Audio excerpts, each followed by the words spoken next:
Hi friends, please close your eyes for a bit.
चलिए, welcome back and quick recap to begin with. What did we discuss in the last lecture? Beti? Intellectual influences on sociology. 1 second. Online students, please confirm that you can hear me and see me all right. If you could just type in a yes, that will be helpful. Yeah. Thank you. Thank you. So please continue.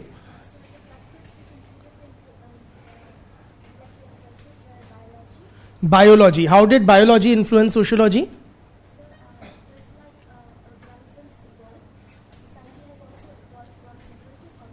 Just like biological organisms, society has also evolved from simple to complex. Very good. Any other dimension of biology which we have also imbibed?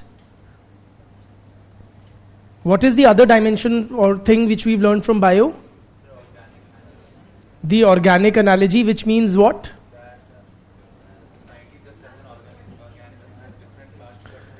Like an organism, society also has various parts which perform different functions and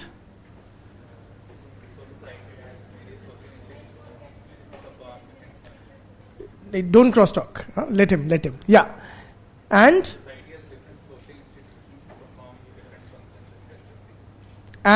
something very crucial about that organic analogy you are missing out on. The different parts of social institutions perform different functions. And, Beti? Absolutely. There is a certain integration, interconnectedness between the different parts of the society as well. Just like in an organism. Very good. Then we discussed what? What is the other intellectual influence, brother? Yes? History. How does history influence socio? The notion of progress or periodization of time. Absolutely, how society passes through different historical stages. Any thinkers come to mind? Saint Pierre and the difficult guy. They influence the writings of a Comte or a Marx. Absolutely. Can you give me scholars who were influenced by the biology? Beti. Okay. And most importantly, whom do we attribute social Darwinism to? Spencer. Herbert Spencer. Very good. Then we discussed what? Brother?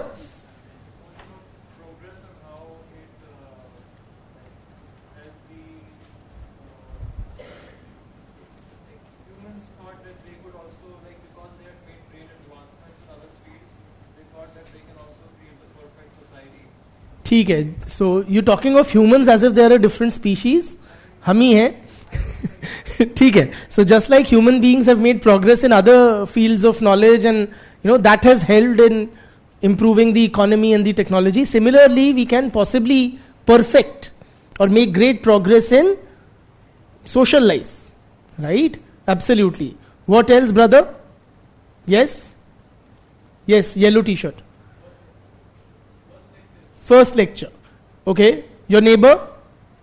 Yes. The impact of scientific method, which is reflected in whose writings? Durkheim, Comte. Great. Then, what else, brother? Yes.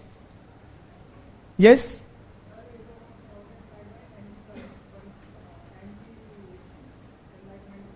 ठीक है. Also influenced by counter enlightenment ideas of who? Very good. Of D. Bonald and D. Maistre. है ना? And what were those counter enlightenment ideas, Betty? Just look up. Yes, yes. Sorry? Yes, what were the counter enlightenment ideas?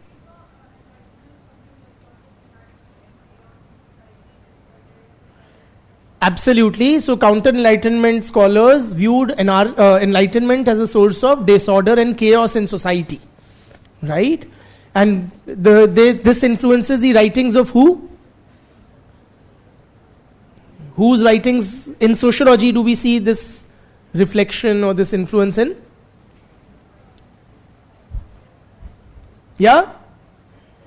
Durkheim it is, but that is, you just heard it from others and uttered it. है ना? So, what particularly about Durkheim's writings? Brother? At the back, yes. Your neighbor? Yes.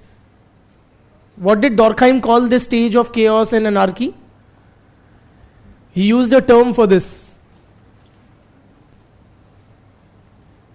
Did I give you that term? What was it, brother? Anomy. He called it anomy. Okay? We'll be discussing it at greater length later, of course. ठीक है. Then we discussed what? Social survey. हाँ, social survey बताओ कुछ उसके बारे में. हाँ.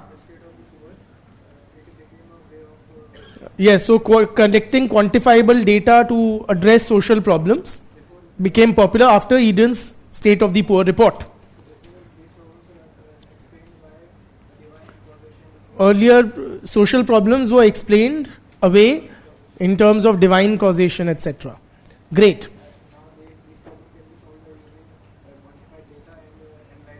Absolutely. Now these problems were viewed as social, right? And policy interventions accordingly sought. Great. Then what else? Yeah, what else, Bitya? Development of sociology in the United States of America. Tell me about it.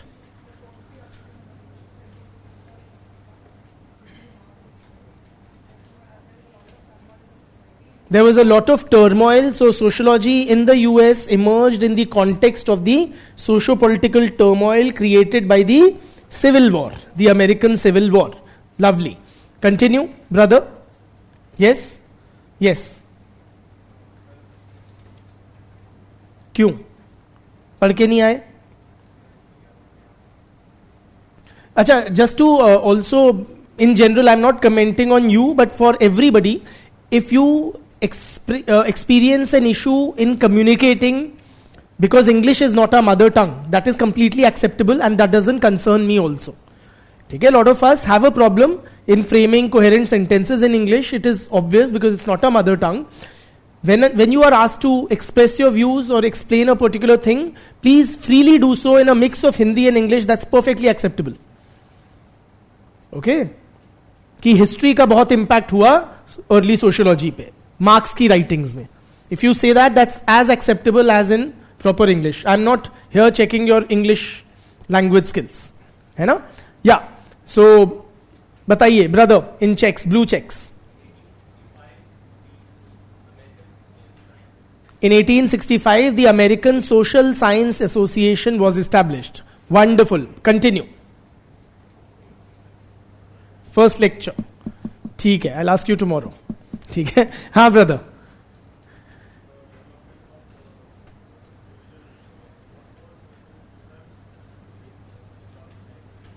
Sorry?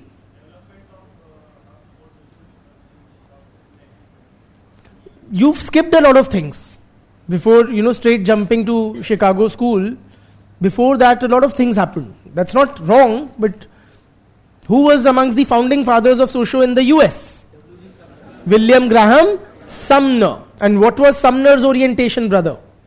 Yes, blue. Blue. You should all know your clothes colors. Tell me. Yes. What was Sumner's approach to the study of society? आप ही in specs and blue. Yes.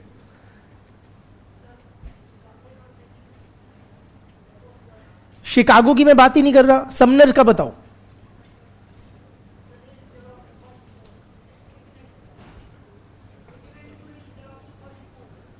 Is he right?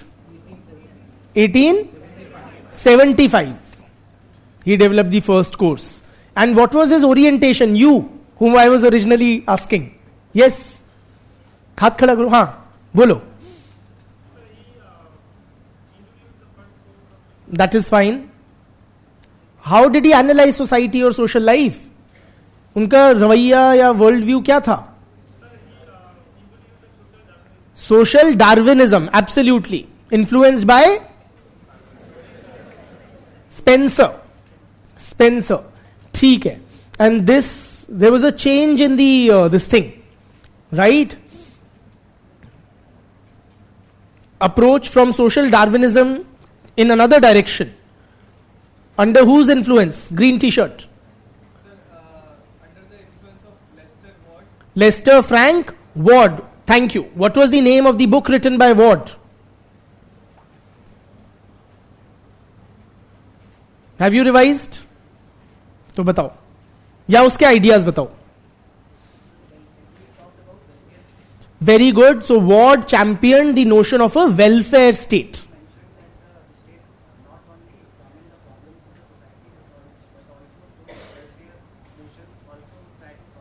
Absolutely correct. So the state should make active interventions to solve the various concerns of with different sections of the society. What was the name of the book, Bitia?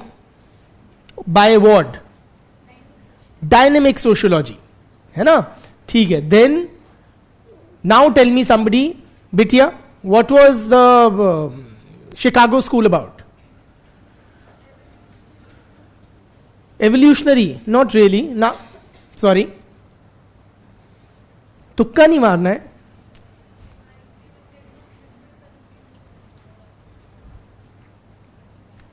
Your neighbor. Yes. A lot of rapid urbanization was taking place in Chicago. Absolutely, it became the hub, one of the hubs of sociological research. Great. Brother? Yes, raise your hand. Yes. Name some Chicago school scholars. Bina dekhe. Sorry? I can't hear. Louder, please. Burgess. Absolutely correct. Or? GH? Mead. बिल्कुल ठीक है. Great. फिर the progressive era was also a period of social activism. Name some activist scholars. Gilman. बिल्कुल. Du Bois. Black activist scholar. Absolutely ठीक है. Great. यहीं पे खत्म किया था. What I also want to do before moving to the next topic is glance through the PYQs from the topic emergence of sociology. ठीक है?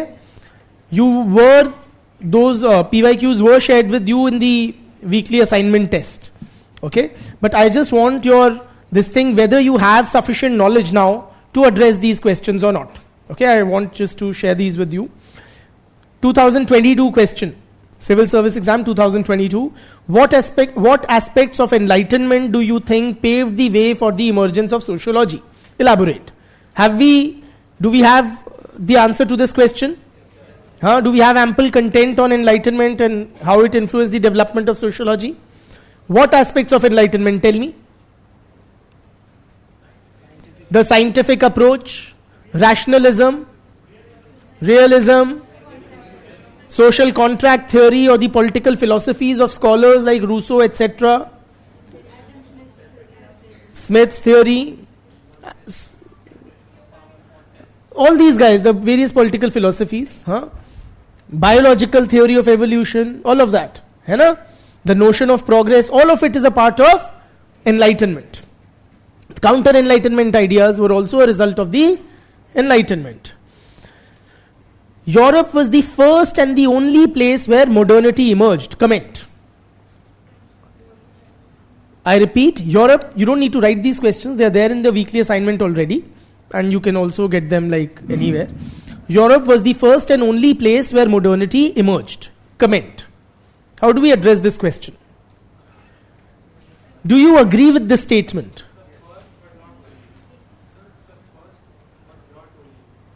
Absolutely correct.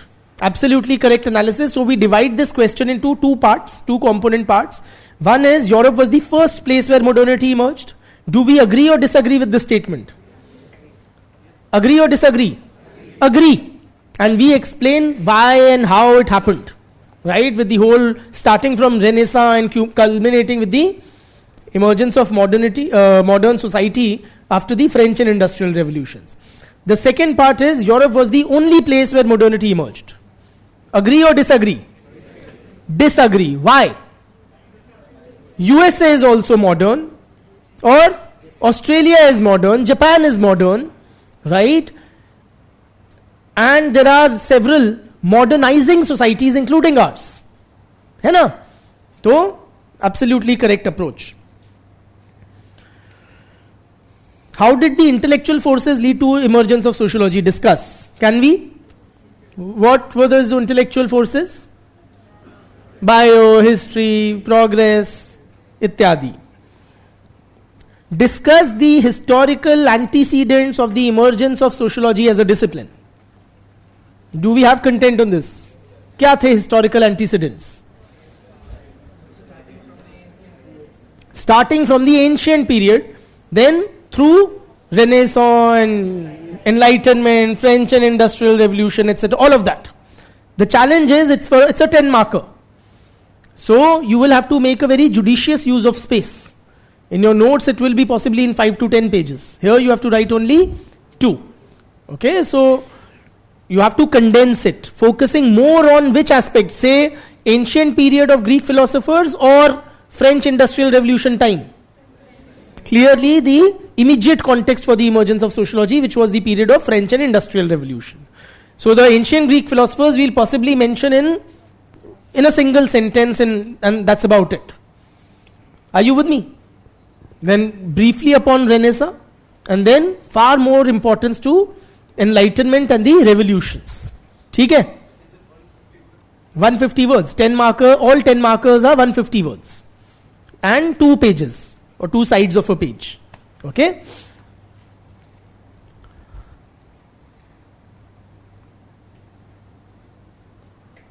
One second. Yeah. Can we skip the ancient part? Possibly. Or you can simply mention it in one sentence. Simply. It will be richer if you do mention it. That's the thing.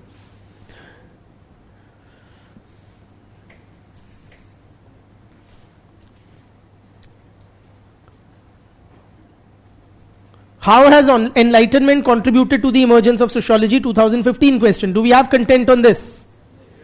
Yes or no? Yes. 2013 question. Sociology emerged in Europe and flourished to begin with on the social reformist orientation in the USA. Comment. Do we have content on this?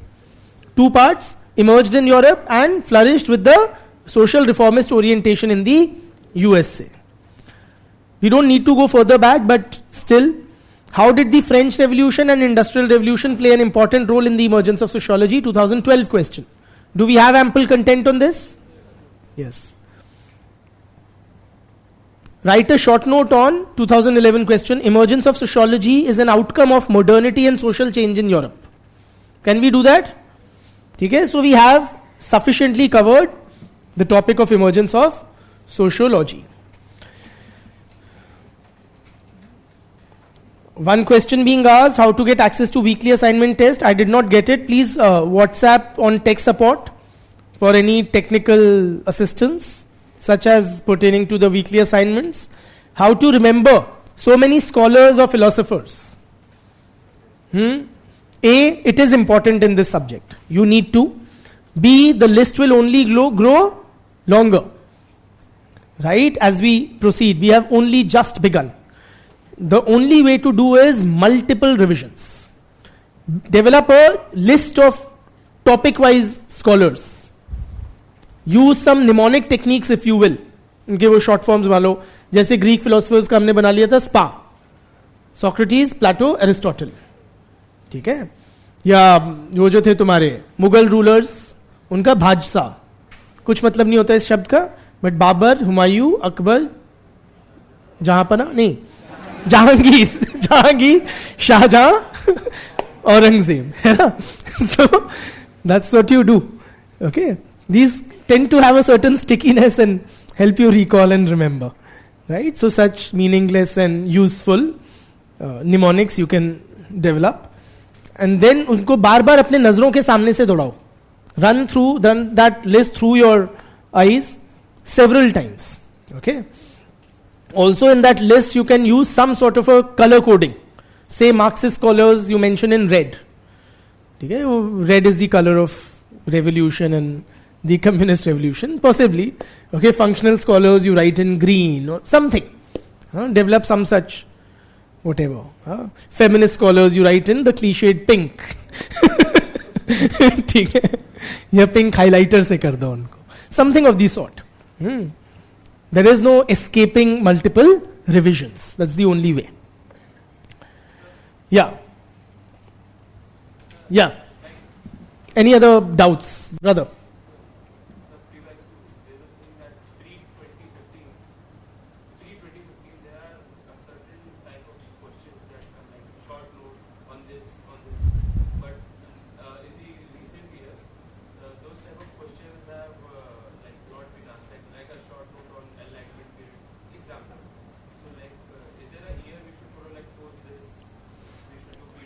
He's asking that after 2015, 14-15ish, questions like short notes on several things have not been asked. Earlier they were asked.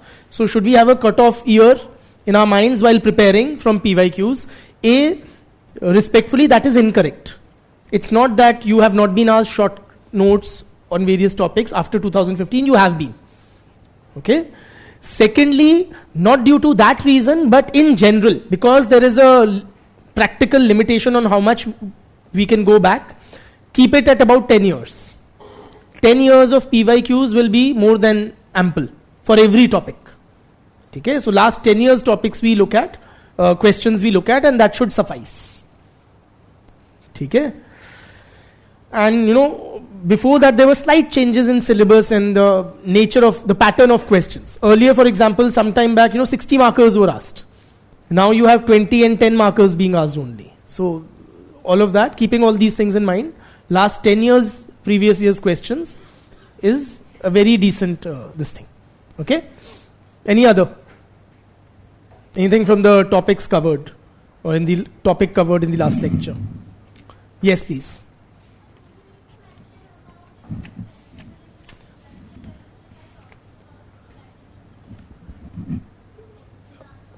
Her question is, do we need to mention about the French and Industrial Revolution while writing an answer mentioning the Enlightenment period? That would depend on the language of the question always. Okay? Qualifying that, say the question is specifically on Enlightenment. How did Enlightenment impact the emergence of the discipline of sociology? Let us say this is your question. Then you will mention various facets, other aspects of Enlightenment. Also the fact that Enlightenment paved the way for the French and Industrial Revolutions, which brought about significant changes in European society, to study which the discipline of sociology emerged. So yes, we should be mentioning that. Yes? Beti? Yes. These were also there in the Renaissance, in the Enlightenment period. Enlightenment was a maturation of the Renaissance thought. Look at it this way. Right? Or more of a greater application of Renaissance ideas or thought patterns. So we can mention, definitely. Yes?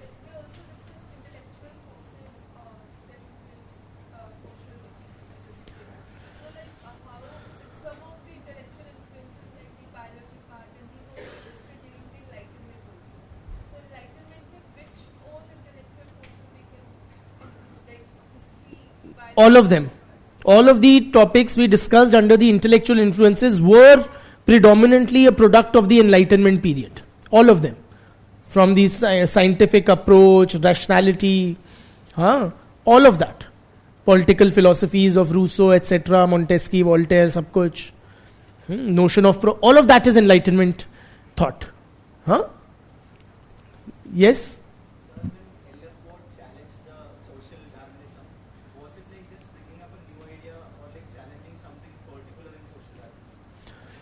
Okay, so the question is, what was it exactly that Lester Frank Ward was challenging in social Darwinism? He was specifically opposed to the idea that governments should not play a proactive role in society.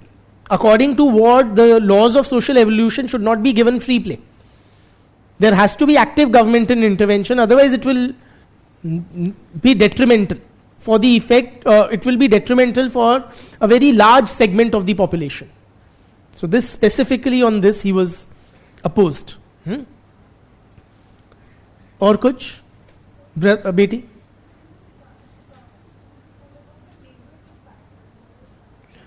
Okay, while discussing Chicago school, I had mentioned neighborhood patterns, meaning how, say, housing is arranged.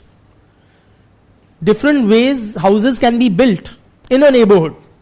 Some urban neighborhoods may have very tall skyscrapers, like in Gurgaon. You'll have, 30-story buildings and whatnot, right? And they would have some common amenities, like a park, walking path, or whatever, right? Or it could be in another way, that you have bungalow types, individual bungalows and this thing.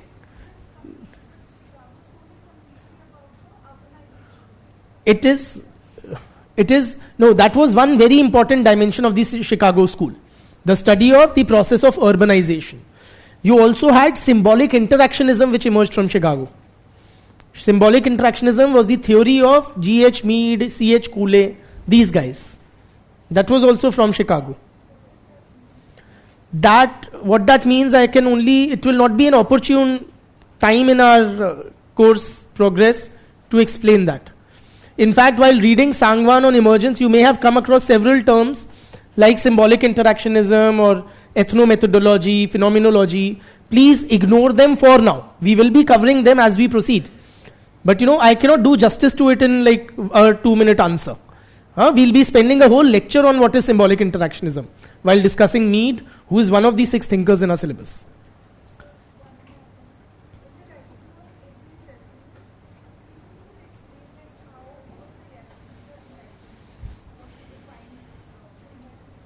Emergence of sociology, according to Zetlin, was a reaction to Enlightenment. Meaning what? It was profoundly impacted by Enlightenment. Whatever the impact of Enlightenment we have discussed, no? Rationality and scientific approach, right? Counter-Enlightenment, all of that was had a profound bearing on the discipline when it emerged. That's what he's saying. Anything else? चले आगे फिर जीवन में? चलिए. Moving on to the next topic, which is sociology as a science.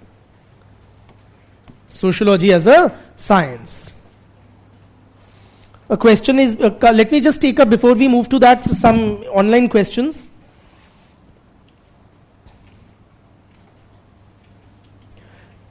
What is the difference between Renaissance and Enlightenment periods? One is in the timeline. Renaissance was about 14th to 17th century. Enlightenment was 17th and 18th centuries, and mostly 18th century. Secondly, Renaissance was cultural flowering, so in art and literature and all of that. That was Renaissance what was mainly about. And kya naam hai tumhara? Enlightenment was in the realm of intellectual ferment, right? Or new theories, new explanations, new philosophies to explain various aspects of our social world, right? So, chaliye, moving on. Sociology as a science, and we have to write it like this, a big question mark. Is sociology a science, friends? A, forget the definitions of sociology which have been thrown at you but till now. Okay? Forget those definitions. Forget what the founding fathers said. Intuitively, with whatever little you know of the subject, you have picked it up after some groundwork, some research. Is it a scientific discipline? What's your sense? Is it a science? What's your intuitive sense or gut feel on the nature of the discipline? Is it a scientific subject or not?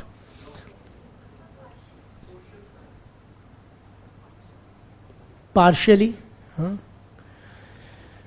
Let me reframe the question. In your school days, you had 3 streams: science, commerce, arts.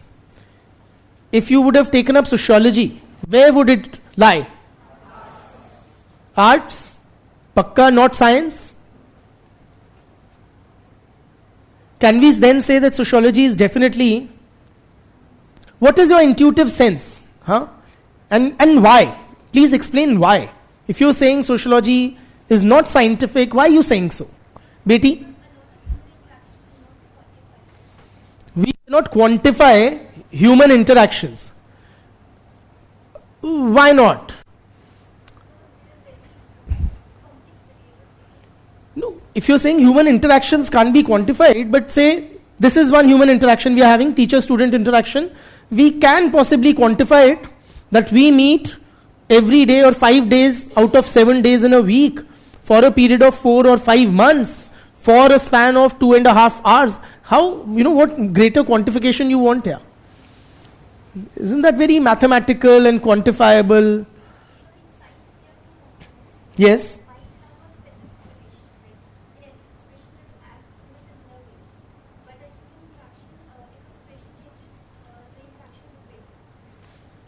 You're saying human interaction varies with the situation, while interactions in the material world don't change. Won't they change, say, I don't know, interaction between a mass of a thing and whatever, some pressure which is being applied? Won't that change if the temperature of the room changes or the whatever changes? Okay. So while conducting experiments in the sciences proper, you make some aspects constant. And you can't do that, you're suggesting, in sociology? ठीक है. Brother? So, in sociology there is a lot of subjectivity. Firstly, what's your position? Is it a science or not? No, not a proper natural science. It's not a science. There's a lot of subjectivity, he argues, in this subject. Meaning what? What do you mean by subjectivity? Things can change. Social processes can occur, things can change. So is change not taking place in the natural world or the physical world? Basic laws governing the natural world remain the same. Like Newton's laws. मुझे भी वही आता है एक. Force is equal to mass into acceleration, है ना? And that you are saying applies everywhere, across the board. It is a universal kind of a formulation. And you cannot have a force is equal to mass into acceleration for the society. So he's saying you can't have universal generalizations the way you can in a physics or chemistry, you can't have it for society. Brother? I'll have two reasons to call it not a science. It is not scientific, he is suggesting. Number one is the lack of controlled environments, Hmm. and number two is the universality of the outcomes. So you can't have controlled environments in society, and secondly, you can't have Universality of the outcome. the outcome is not same. Like for Example. example, if he asks what is happiness to you, you might have a different answer, I might have a different answer. Okay. Let's say we have a chemical reaction. No matter where it is done, the outcome will be always same. Second is like controlled environments. Like there's a lot of lack of objectivity, and as we talked in, a thing was mentioned in previous lecture also, that the inter-US biases also comes into play. Wherein in a scientific disciplines, the person who is performing So the researchers' biases are bound to affect the research in sociology, not in the other sciences, or the pure sciences as we may call them. Beti, So there can be arguments both in favor and I have an example for that. you take your pick. I mean, take a stance. So it is a science. You're saying it is a science. So when we take, No crosstalk. It is a science. so when we take a very macro view, as we discussed, that we see a pattern. For example, there's a relationship between a son and a father. We can have some characteristics of it. We can define it in a way that will not change. But if we take a very micro view of that relationship, it changes because we don't know it's a friendly relationship, it's a very stern relationship, it's a friendly relationship, and that is how in a micro view it doesn't seem like a science, but in a macro view, She's saying if you look at the macro picture, sociology seems to be a science because you can identify repetitive patterns, say in the father-son relationship. Okay? But if you look at it at a micro level, you would find important variations. Beti? It is a science. Samjho. Huh, how? before understanding sociology, we have to look on the science. Science is also evolving. There are different aspects that come with different scientists. Like Newton gave new theories, but then Einstein did come up with different theories which challenges what he has said. So she is saying scientific knowledge is also not sacrosanct or inviolable or a universal eternal truth. Huh? Newton ka force is equal to mass into acceleration is also no great shakes. Yes. Bending of light and everything happening in the universe. So science is evolving. It has biases. Science also has biases. But depending upon how the new theories are coming up. But when we are using a scientific theory in proving or in the research, we take an unbiased approach. I guess I'm using the word bias in the right way. But you're using it both ways in a single sentence, which is confusing. Basically, हम मतलब कोई अपना emotions पे नहीं लगाते. We just look up on what is given to us and we use it. Same is in sociology. Because we humans, so we are also a scientific thing made up of different scientific like cells and all and chemical reactions are happening and whatever. नहीं, you are saying कि हम अपना नहीं लगाते हैं. You are who? The researcher. Are you talking as a researcher? That the researcher does not keeps his own thoughts or biases aside while conducting scientific research, also in sociology. Also in sociology. Beti? It's not, madam. Hanji.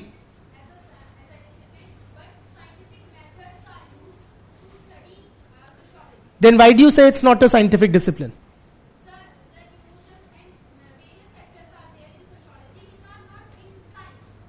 Emotions of the who? The researcher or of the subjects of research? Huh? So, why should that make it unscientific?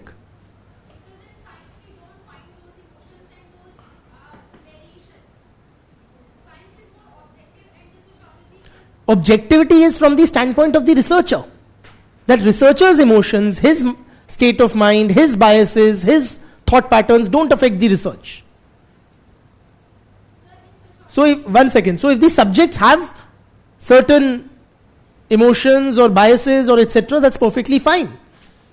That does not negate sociology being a science.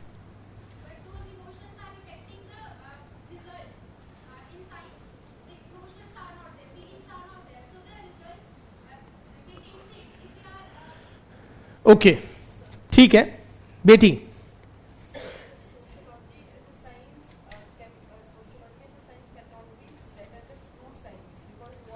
It's a fuzzy science, is what she's suggesting. It is a science, but it's a fuzzy science. It's not a true science.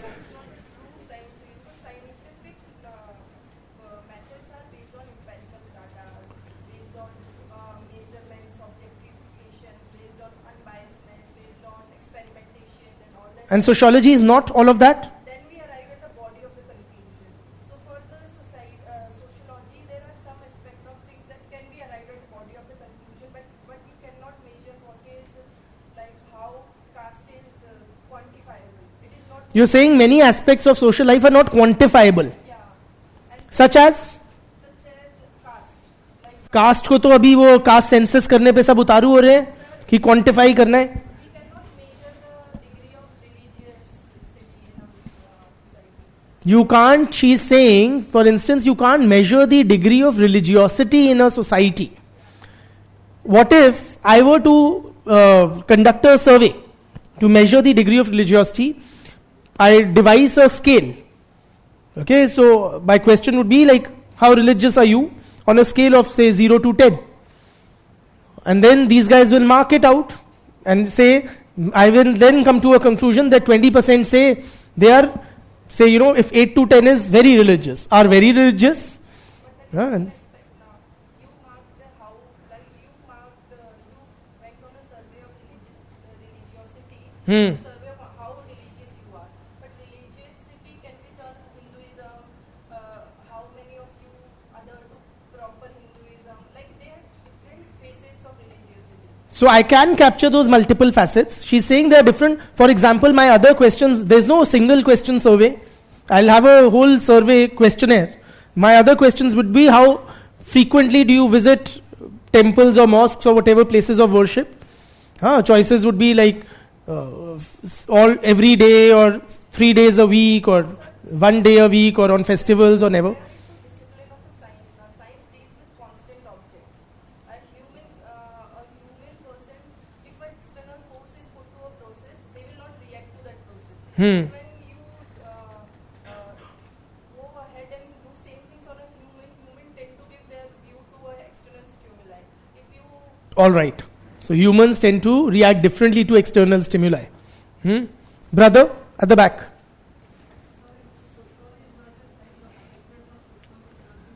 Then what?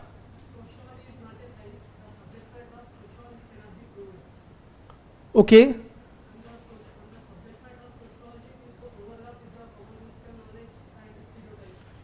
Is that your viewpoint, that sociology is quite similar to stereotypes and common sense?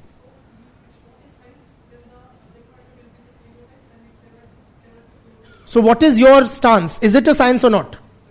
It is a science. Why?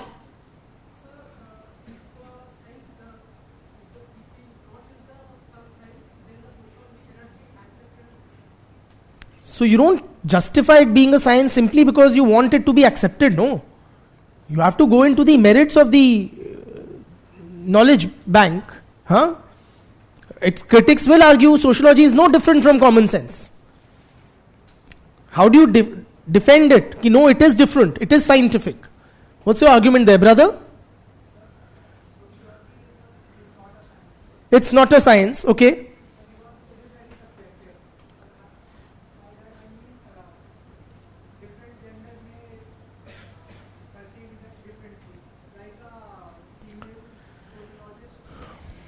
She's saying there is bound to be, it depends on who the researcher is.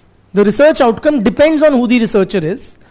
For example, if we are conducting research on domestic violence, a male researcher and a female researcher will come to different conclusions. Or if we are conducting research on caste atrocities, a Brahmin researcher and a Dalit researcher will come to different conclusions. Is that what you're suggesting? So who the researcher is, what his background is, what his moral and political commitments are will affect his research. How many of you agree with that? Say on the issue of caste, very touchy issue. We are bound to come to different conclusions depending on our own social situation, our own caste. How many of you think that is likely? ठीक है. And others think that no, it really doesn't matter what your caste is while conducting research on caste. Yes? Depends on what first we need to establish a basic understanding of what we agree on. We gone? Like people, what some basic assumptions of what is right, and only then. Let's stick to the discipline. We're talking about the society, what it does, we don't care. But we care, we measure that, but that's not our domain or that's not our task. That we develop a consensus in society. That's too tall a order. We are not that important as sociologists. I mean to say whether like caste system is wrong. Like this has to be first assumed that this is something not desirable, and only then, like, not that I mean that I support it, but what I mean to say is that You need to develop some consensus. If not in the wider society, at least in the research community or the community, the committee of sociologists. what are some basic assumptions that we need before we think of Is that necessary for a scientific discipline? That you must start with a consensus? Chaliye, let me take some online inputs as well. It is definitely a science. It is based on empirical evidences and things are not just assumed in sociology.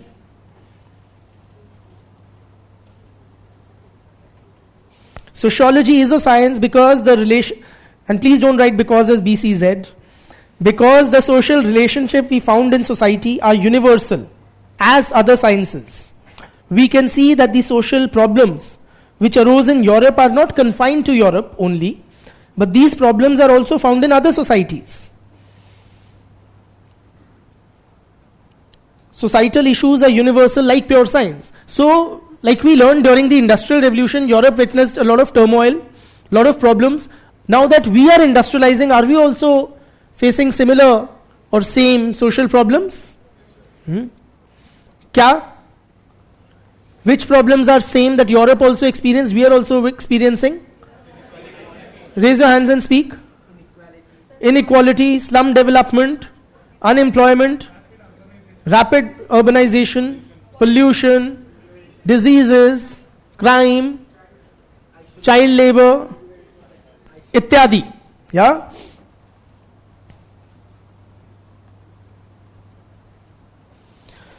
It's science. Sociology is science because science is also evolving and changing like society. Another student says it's not science because in science researchers do lab experiments. In sociology we don't do lab experiments. Do we or do we not?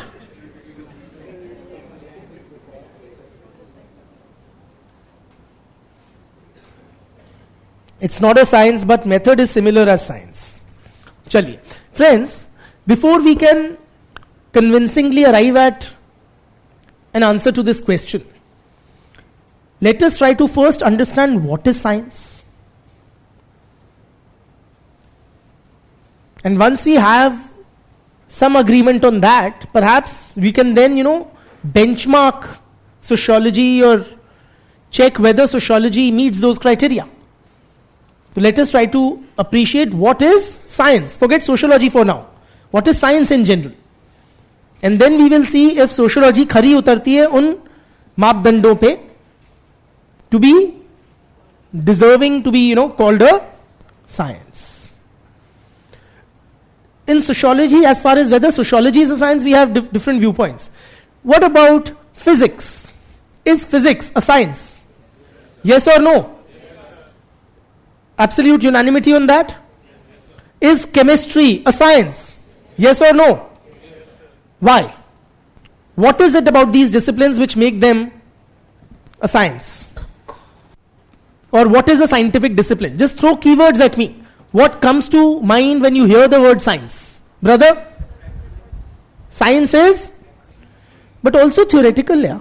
There are both dimensions. The practical is the application part, but any application is based on a theoretical basis. Brother? Empirical evidence. Science जो होती है वो तथ्यों पे आधारित होती है और facts as we call them. Yes, brother? Recurring results. What do you call that in a better way? Recurring results? Yeah? Repeatability. Repeatability of outcomes, okay. Or? Brother? Study of the phenomena, social biology, study of the processes that we are living in. Couldn't get vaguer than that, yeah. Very honestly. Brother? Objectivity. What do you mean by objectivity?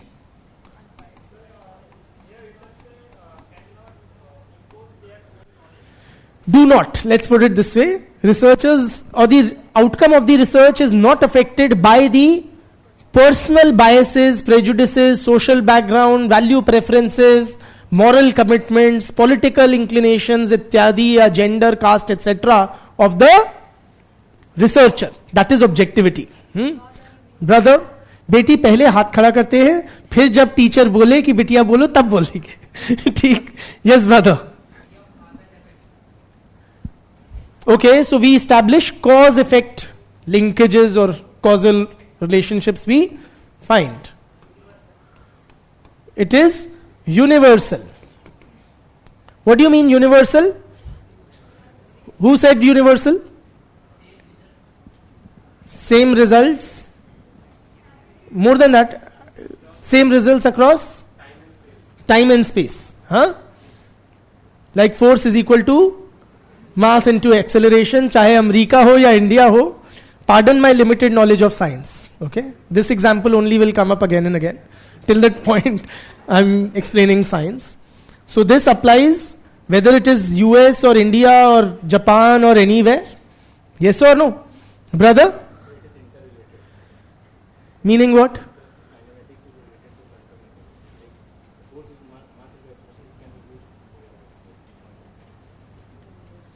I don't know.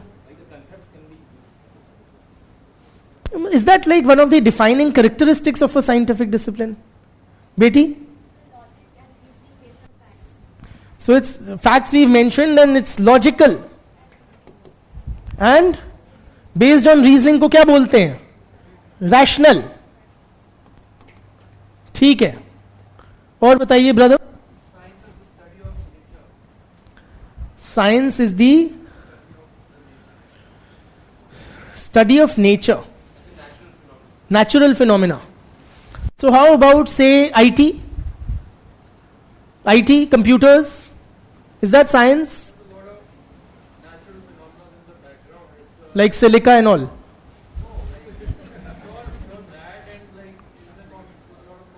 engineering, not science. It's engineering, not science. It's like science is natural science. नहीं, but जैसे computer science भी तो कुछ होता है.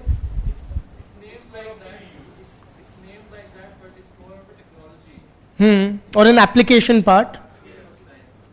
But it's based on some theoretical or knowledge basis, which we can call science.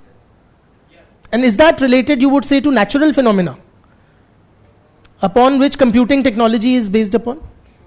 Semiconductors, for example, have a lot of natural phenomena that play in the form of how electrons move, and although like semiconductors are piece of technology, but so like binary coding of things, like in supercomputers there is qubits, which is based on electron movements, subatomic particle movements. So it is more and more actually coming close to natural sciences now in the coming years, in the coming decade.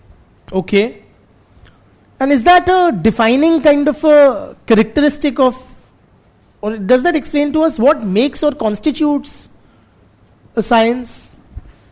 But or should put another way, should we say that only those bodies of knowledge are science which study natural phenomena?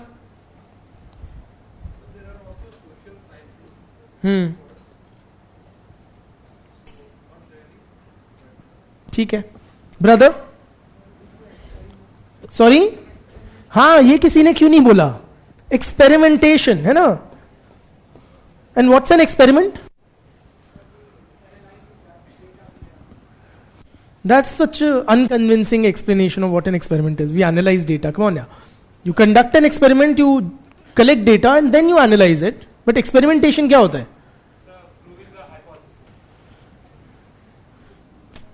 Proving hypothesis, again, that's not satisfactory. Sir, in science there are theories which can be proved beyond reasonable doubt through experiments which can be repeated. Okay, so repeatability and For it can be proved, है ना?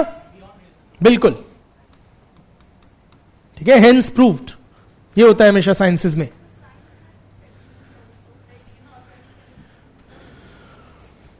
So it makes science ever evolving, plus it makes new researchers take a stand. मतलब जैसे पहले किसी ने research किया है उसको क्रिटिसाइज या काउंटर करने के लिए उसमें और डेवलप करने के लिए exceptions play a role in part. So you're saying science also includes the openness to be criticized or to be countered with, say, anomalies or, ठीक है. Science can be questioned. I think that's the underlying idea. Scientific knowledge is not, sacrosanct or eternal truth, sanatan, कि भैया हो गया, it cannot be this thing. Is associated with innovations and discoveries. Okay, that's more the application part of it. Innovations. Okay, we have some things here. Universality, have we mentioned that here? Where? Universal. Research and analysis. Experimentation, we study parameters of a real life situation or scenario. Prior assumptions, replication of results, that's repeatability. Experiments, formulas, quantitative, है ना? It's quantifiable.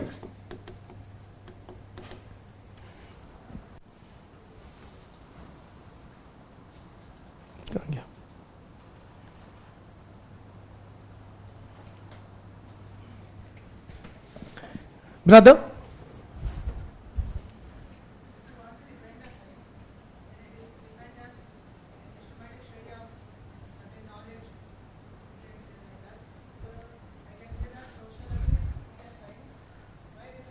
We've passed that question. Whether sociology is a science or not, we'll come to it again. But for now, we are trying to focus our energies on whether or what is a science. And in which you have rightly pointed out, it's a systematic body of knowledge. Generalization, did we mention that? We didn't, we should. Yes, we arrive at generalizations. Like, why? Force is equal to mass into acceleration. Yes. So friends, now that you have identified a lot of criteria of what makes a discipline scientific, now you try to gauge sociology on these as parameters. क्या sociology इन पे खरी उतरती है? Is it based on empirical evidence or facts? Yes or no? Quickly. ठीक है. Is it quantitative? Yes or no?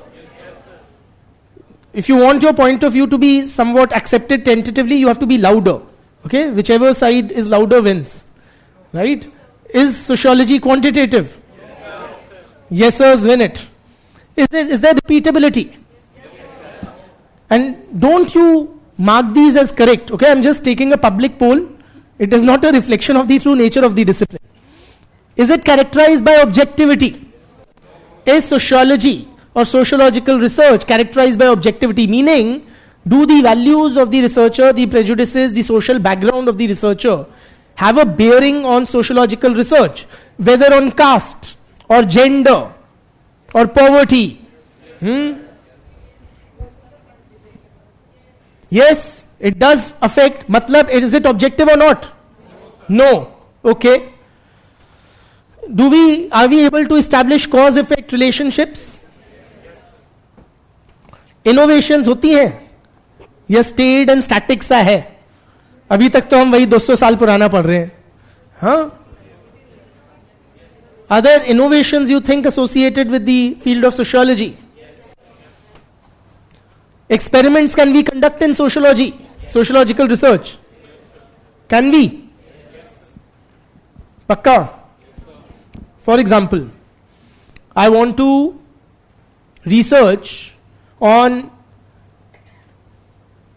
divorce. Can we experiment? Tell husbands to, make their wives' lives hell to the point of no return and see when does exactly marital breakdown take place? Or if I want to conduct research on suicide, do we drive people to the point of it? Indirect experimentation, like how? How? I don't know. Tell me how. Sorry?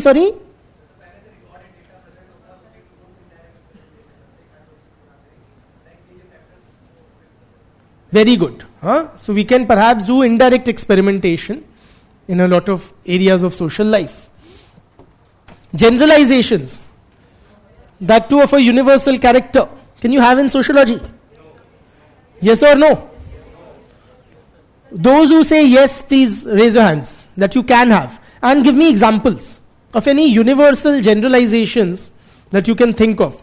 Beti, at the back. What about it?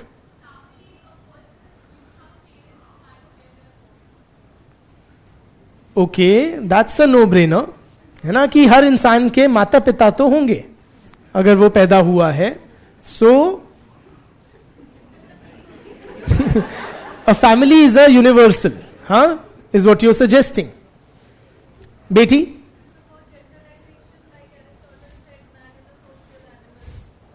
That's a generalization that would apply across the board to all human beings across time and space. Bete? What about them?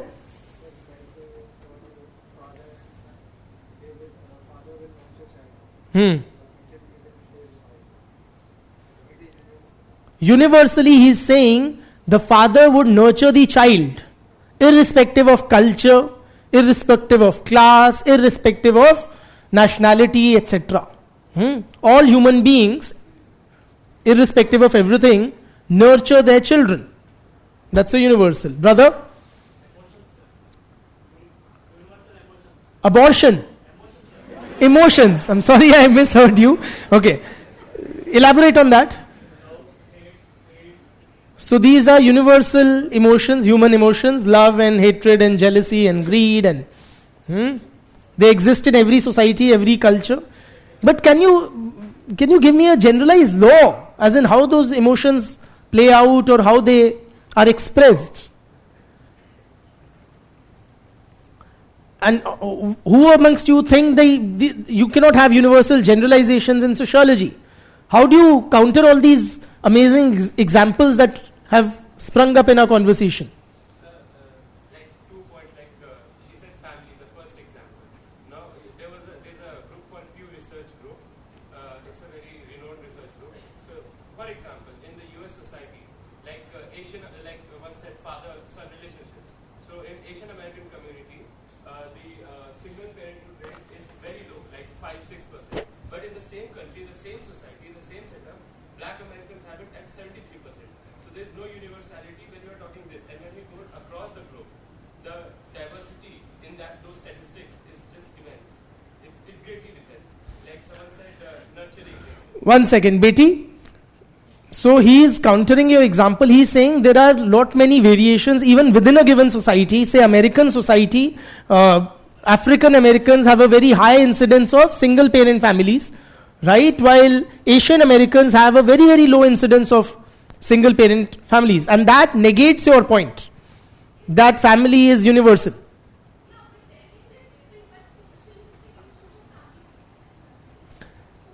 So her argument is that family as a social arrangement in this form or that is a universal. You may have variations within it. So family forms may vary, right? The composition may change from one society to the other. So in some societies you may have joint and extended families, in some you may have nuclear families, in some you may have same-sex families, in some you may have single-parent families. But family as a social institution exists in all societies. But then we can't call any interaction family. For example, in East Europe, there's a lot of child abandonment rate. So there has to be some. What about abandoned children, he's saying? East Europe, it's very common because of the out of wedlock children and crimes. And if I may add, there are a lot of people who also do not undergo this family system. A lot of people who say don't get married. Huh? They don't start off with their own families. Huh? universally generalized because when we are studying sociology, we are talking about social institutions. Hmm. When we are talking about the relationship between father, daughter, or like any two people within our social institution, that will be defined through psychology basically. So you are saying you cannot generalize. We can generalize. As If it is based on psychology, then won't it vary from one to the other? जब very करेगा जैसे what he said कि अलग-अलग families हैं, so that is psychologically आप उसको पढ़ रहे हो कि दोनों का relation कैसा है या नहीं, वो कह रहा है समाज में वो एग्जिस्ट ही नहीं करती है या बहुत कम एग्जिस्ट करती है किसी समाज में बहुत ज्यादा एग्जिस्ट करती है. That is his point. The institution would be there, she is suggesting. Yes बेटी.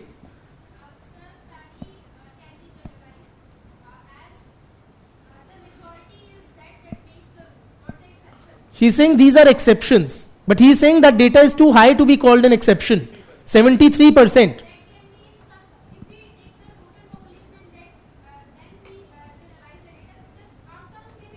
ठीक है. So we are not really sure whether we can have universal generalizations or not. Is it logical and rational?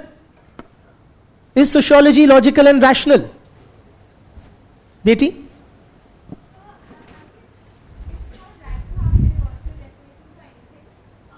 It's not right. it does not fit actually. It doesn't fit. If we take the example of marriage, so there's a definition called modes and values. It says that it's a union of a man and woman which gives legitimacy to the offspring. But in South Asia, there's a case of Nair community in Kerala. I won't go into detail, but they follow a very different form of marriage, and this definition does not apply to that. Or even same-sex unions. है ना? Polyamory and all of that. So it's not right to put one single definition and say that it covers everything. Okay, so her point is that you cannot have a generalized understanding of family or whatever in sociology. Whether it's logical and rational, whether this discipline is logical and rational or, dare I say, irrational. Or if irrational is too harsh, non-rational. How is it? Rational तुक वाला है या बेतुका है? बेतुका है.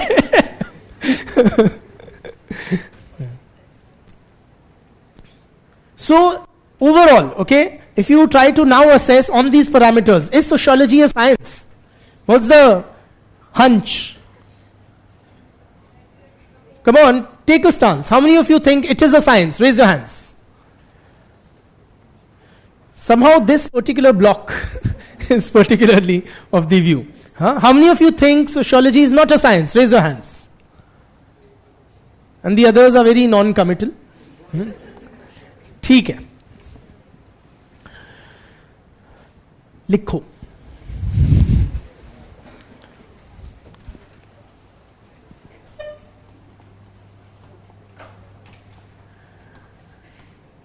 Give the subheading, what is science?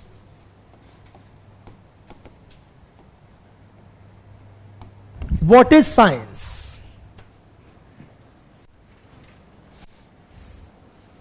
Science is a systematized body of knowledge.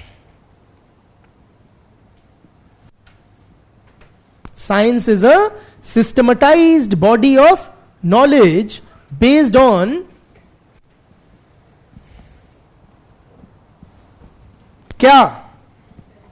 Empirical evidence or data.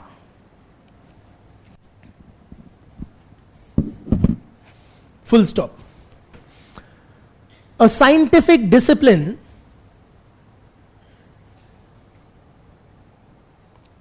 formulates generalizations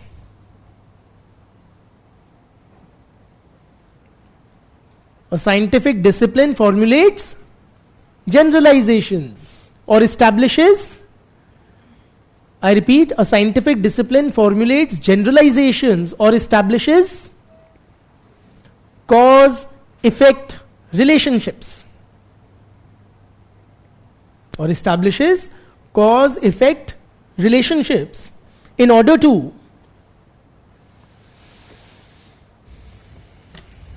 explain the phenomena under study.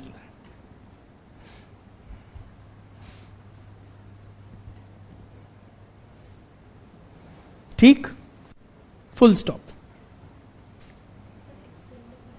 Explain the phenomena under study. Cause effect relationships or generalizations like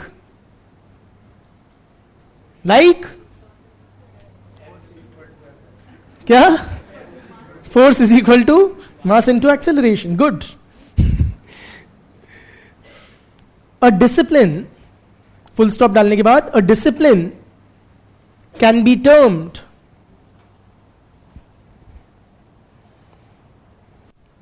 as scientific. धन्यवाद भैया.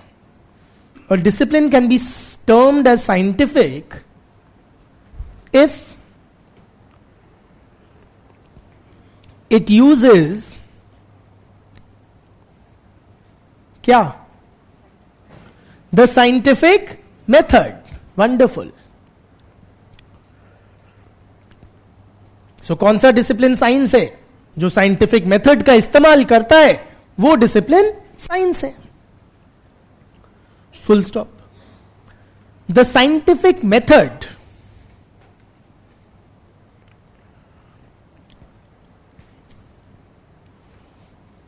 involves, बता दो, सब पता है. कैसे? Experimentation. Involves experimentation.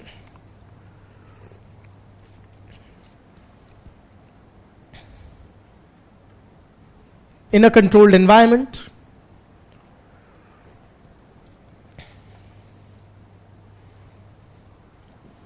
Experimentation in a controlled environment. What do you mean by experiment?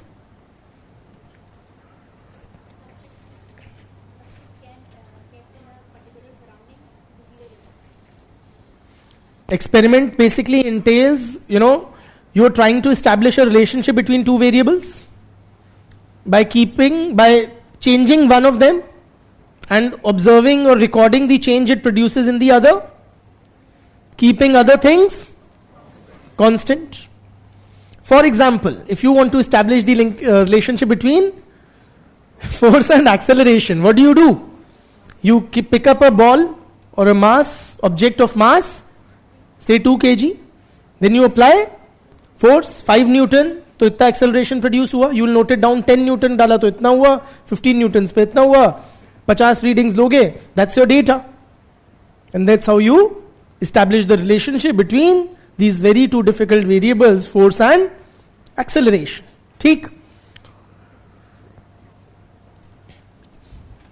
क्या लिखा है बेटी अभी तक? Just read out the sentence from the beginning. Comma.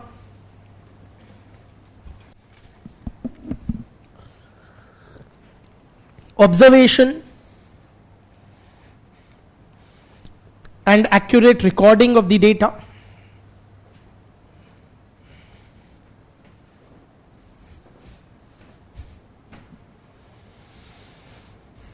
तो आपके पास डेटा आ गया, फिर क्या करोगे?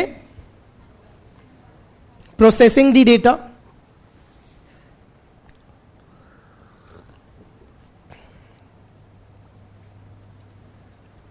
To arrive at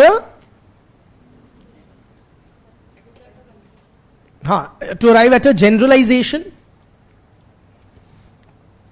or establish a relationship between the variables involved.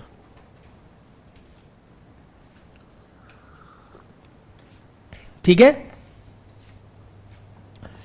One integral part, लिखो नहीं पूछ रहा हूं, one integral part of the scientific method you guys did not mention, or of what constitutes science. क्या? Scientific method का एक integral part है which none of us mentioned. क्या? Brother? Aim. ठीक है, that is of course a given. Yes? Classification, that would be during the processing of the data. Temperament.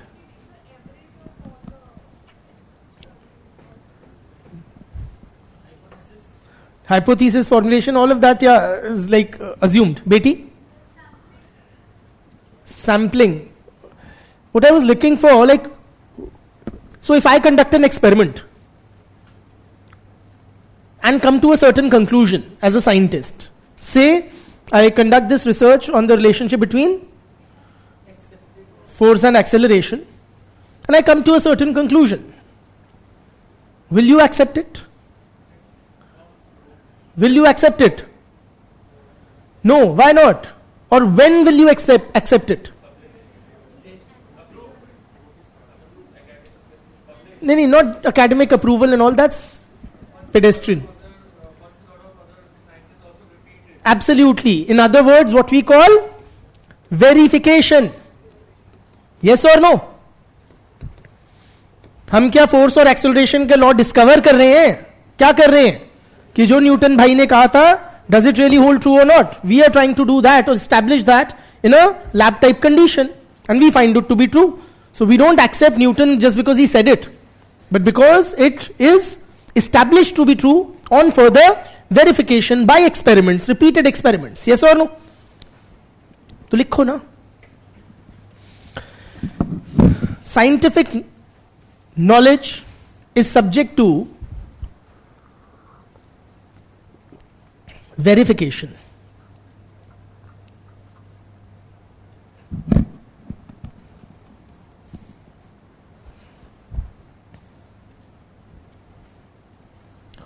Full stop. Scientific laws are कैसे?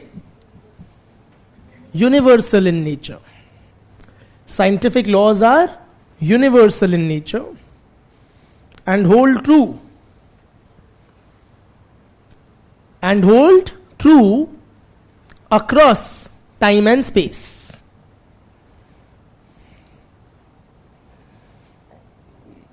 Full stop. Scientific research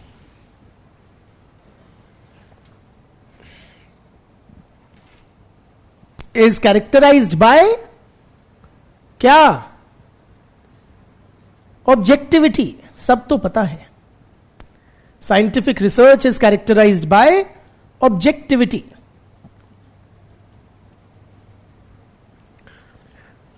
That is, i.e., the value preferences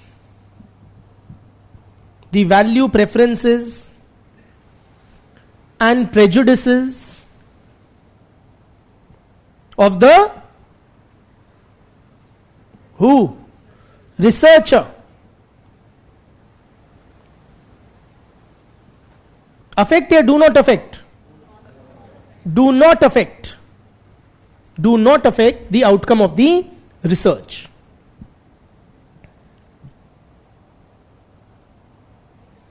ठीक?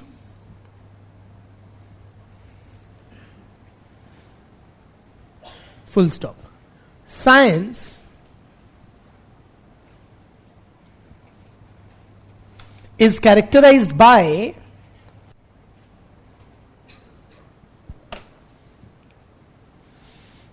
empiricism,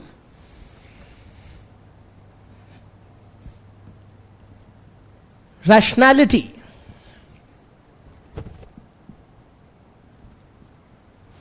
and skepticism. Is that a correct statement to make? Should you be skeptical as a scientist? What do you mean by skepticism? Should you be always doubting or questioning? Or does science command acceptance? It encourages questioning. It encourages one to challenge the previously held beliefs. You know, unlike, say, which body of knowledge compels you literally to submit or accept it as true? Religion. Yes, so no, religions mostly would expect obedience and blind acceptance, but science, on the other hand, encourages a questioning attitude. Right? So science is always open to criticisms and modifications and the like. That is why verification is so integral a part of the scientific method. You don't have to accept some scientific truth simply because it has been going on since ages, or simply because some great fellow called a Newton or an Einstein stated so. Yes or no? You can always, if you can, prove them wrong. And the day you do, you will be the new Newton or the new Einstein. Right? So science encourages skepticism. ठीक है? मतलब it's always open to questioning, criticism. Now coming back to our fundamental, or the question we began with, which is whether we are scientific or not. Okay, we've understood what is science. Now friends, whether sociology is a science or not, the founding fathers of the discipline were crystal clear in their minds that sociology is a scientific discipline. According to them, it is no less a science than a physics or chemistry. It is as much a science, if not more. Are you with me? And this viewpoint that sociology is a scientific discipline, which was endorsed by, championed by the founding fathers, whether a Comte or a Durkheim or a Marx, is known as positivism.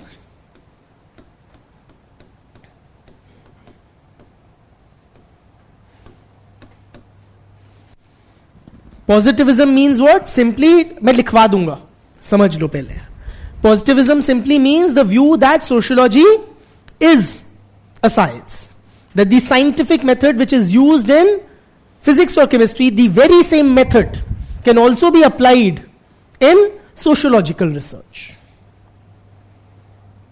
And according to founding fathers, particularly Comte, most explicitly in the writings of Comte, sociology is very much a science. Not only is it no less than other sciences like physics or chemistry, in fact, he termed sociology as a queen science. Science नहीं है, साइंसों की रानी है. It is the most complex of all sciences, the most important of all sciences. And that is why its development was also later than the other sciences. पहले जो छोटी मोटी साइंसें होती हैं, ये फिजिक्स केमिस्ट्री वगैरह, ये डेवलप हुई, तब जाके सोशियोलॉजी जैसी बड़ी साइंस, महान साइंस, कॉम्प्लेक्स साइंस डेवलप हो पाई. You need to understand lower level phenomena atom वैटम के लेवल पे और बायोलॉजी के लेवल पे, then only you can understand more complex phenomena like society. So क्या है सोशियोलॉजी? ऐसी वैसी साइंस नहीं है, क्वीन साइंस है, अकॉर्डिंग टू पिताजी Shri Comte. More importantly is Y.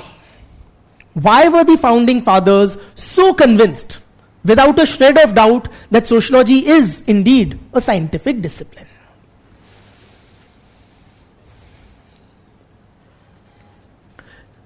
They were of the view, friends, that, social life is not arbitrary. Human behavior and social relationships follow a very clear, definitive pattern. Just like you have certain laws governing the natural world, similarly, you have laws governing the social world, which we need to uncover. We matlab sociologists or researchers.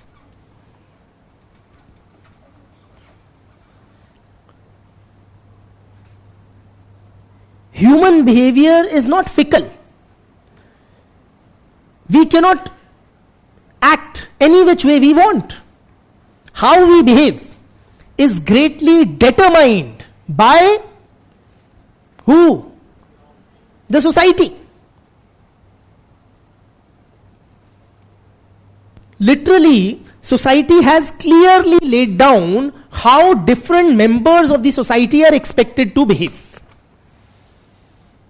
We matlab the individuals, the members who comprise the society, we simply play out our respective parts.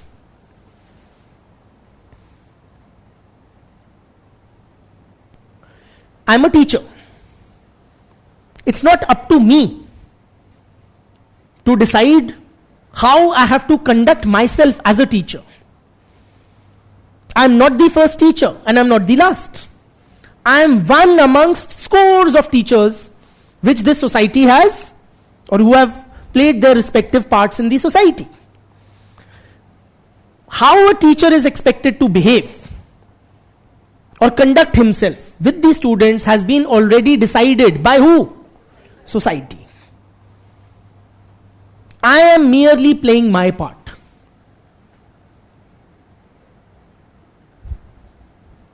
Yes or no? Similarly, I am playing the role of a father. And how I am supposed to behave as a father has been clearly laid down by the society. And I will conform to what the society expects from me as a father. So if the society expects me to take care of my children, to provide them physical and emotional security, I will do that. Or to provide, earn and provide for them financially, I will do that. It's not of my choice. Are you with me? So social relationships are also as per or they are also on expected lines. So what we can do, we can collect, we matlab researchers, those who are studying or analyzing social life, sociologists, researchers, we can collect large scale data from the society. So if I observe his relationship with his father and his with his father, hers with hers and hers with hers and no, for 100 or 99 people, can I predict the nature of the relationship of the 100th person in the classroom? Yes or no? Yes. With a fair degree of accuracy, we will find that we can predict, because social relationships are not arbitrary, are not whimsical, they follow a pattern set by the society. Are you with me? So just like in physics or chemistry, you collect large scale data and you establish relationships, you find out patterns and then use it to predict the next outcome. Yes or no? Once you have this law, force is equal to mass into acceleration, what do you do with it? You know now that if a 10 kg ball I apply 10 Newton force, how much acceleration it will produce. Similarly, we can collect large scale data about marital behavior of 99 persons in the society and predict based on that of the 100th member of that social group.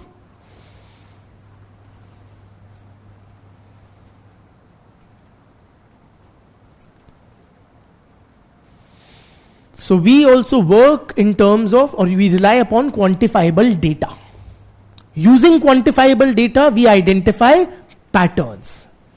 Once having identified patterns and frame generalizations accordingly, then we can also predict how society will move or how social behavior will be of a set of persons. Social life is not random or arbitrary or whimsical.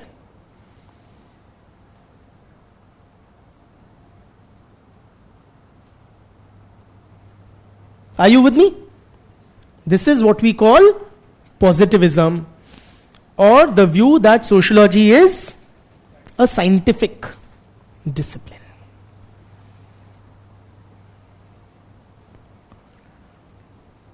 Guys, why can't I behave any which way as a teacher? As a teacher, for example, can I do a bhangla over here? Really? Seriously speaking. Can you do a bhangla? Or can I come here in a pair of shorts and t-shirt? Yes or no? Have you ever seen a teacher do that? Yeah? Quite remarkable. Huh? But why wouldn't you expect me to do that? Society uses control mechanisms. So dare I come here in a shorts and t-shirt, what will you guys do? Ridicule you. How dare you? But you will. But you will, because I'm the one who's violated the expectations of the society. So to hell with the power equation, as it were, right? And you will ridicule me. Right? If I also don't happen to be at the top of the organization, I'll be thrown out. Yes or no? कोई teacher आ जाए किसी school में shorts और T shirt में, तो वो बोल देगा रिसेप्शन पे कि सर आप घर जाओ जब उतर जाए. Something. Yes or no? So the society will employ control mechanisms. And in the first place, I will not dare to do it. Why? Because through socialization, I have also internalized the expectations of the society. So it's not in my hands. What I do as a teacher, as a father, as a student, as a brother, as a sister, as a doctor, as an engineer, as a whatever. You know, this dialogue comes to mind from this Anand film कि ये दुनिया stage है और हम सब किरदार हैं and we are literally just playing out our parts, right? It is like that. You know, we are merely playing out our respective roles or parts. The stage is set by the society. So you will find all fathers, or most fathers, nearly all fathers, behaving in the same nurturing manner towards their children. Teachers behaving in the same manner towards their students, and so on and so forth. This is what we call positivism. लिखो. आप लोगों का असली मन लिखने में ही होता है ना? Yes.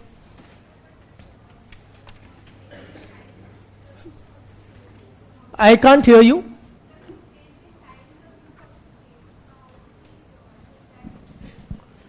If the rules of the society change, then the new set of players in the society will again behave according to the social expectations.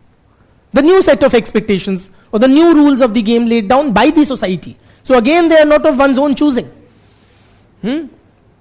So, likho. Positivism.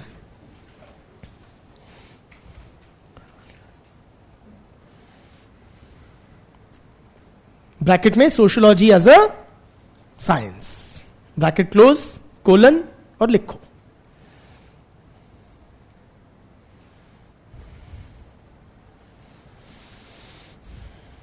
Positivism is a philosophy which considers that sociology is a scientific discipline.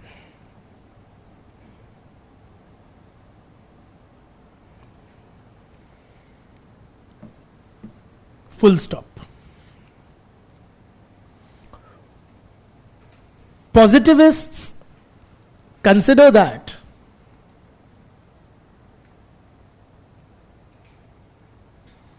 the scientific method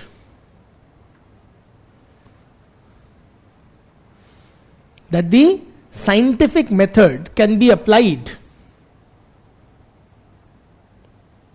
to study the society.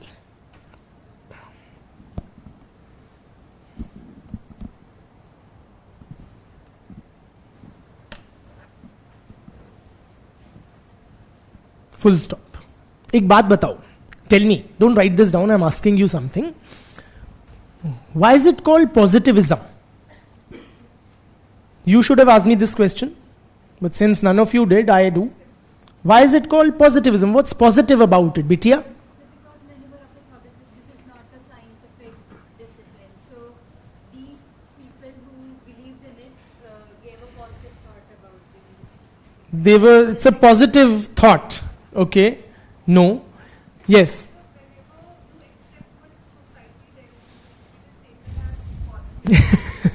Okay. That's very, what should I say, innocent, but not correct. Beti, why do we call it positivism? Science is evolving and it is always progressive. Because science has a positive connotation in Samaj, that's why it's positivism. No. Brother? Sir, sociology, sir, positivism is the theory which is given by the purist of that subject. Because when they started that subject, they were in the positive or they were in the pro phase of that. This is the theory, this is the theory. So they were in agreement with the view that sociology is a science, and that's why it's called positive. Like they have a positive. Because they were purist of that subject. So why is it called positivism?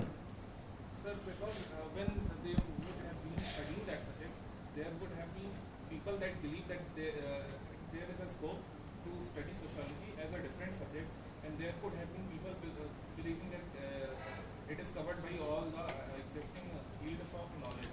So people who were in the positive positive side of that, this is the subject that this needs to be studied. That's why I think. Nahi.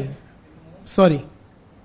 Beti? So there has been a lot of negation towards the thought that sociology is a science already. Because these guys were repudiating the negation, the negative thought that sociology isn't a science. Huh? कई चीजें ऐसी जो बहुत subjective हैं तो लोग उसको नहीं मान रहे थे. इन लोगों ने ही तो पैदा किया था सब्जेक्ट, डॉर्कहाइम और कॉम्टे. हाँ, ये तो जननी है हमारे. Right? So the subject originated with these guys. Brother? Sir, earlier there was a thought that whatever the sociological social problems are there in society, they are due to the Because these guys had a positive approach to solve social problems. sir. There was this divine theory that those are due to the past sins. This is happening to you. You are poor because This view that society can be studied using scientific method. Why is this called positivism? sir, because Not the whole discipline of sociology. it gave a way that social problems could be solved using scientific methods. ठीक है, नहीं, not of this. None of these. The reason is, or the, yes.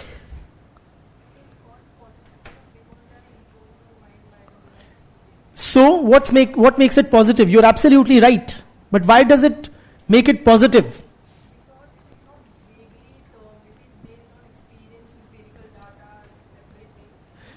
Yes, it is on those lines.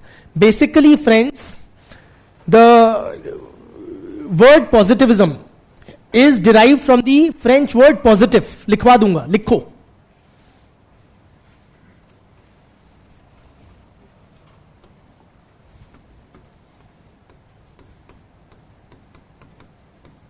Positif. Okay, please write down. The term positivism is derived from the French word positif.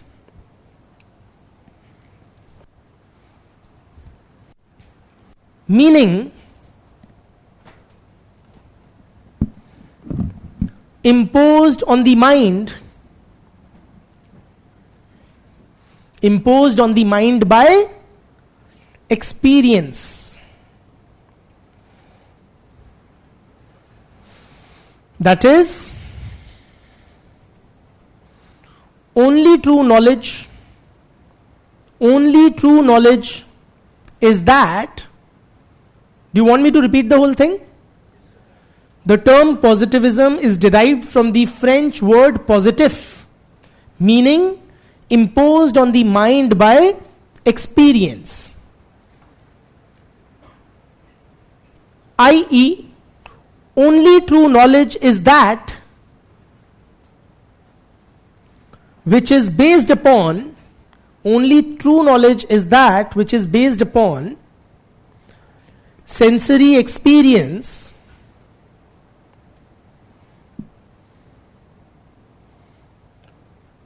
or empirical evidence.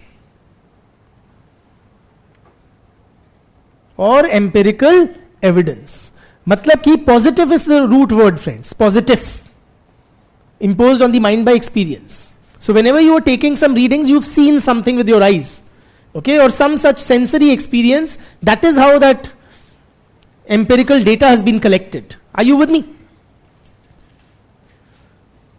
Full stop. Comte, in his book,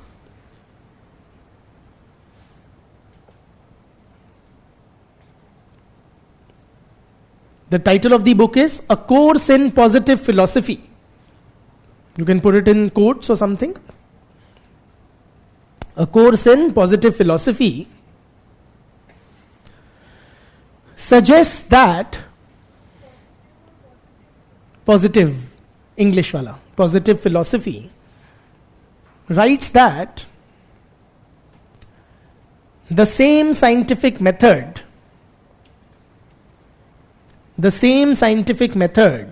which is used in the natural sciences can also be used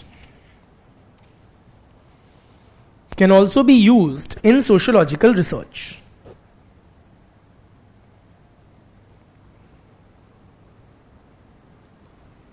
ठीक.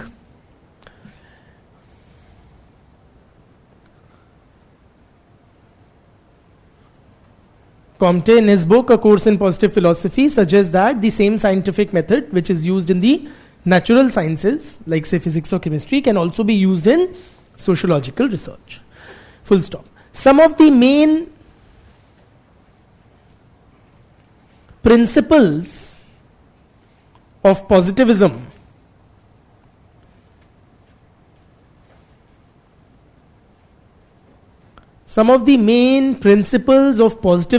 are as follows. First,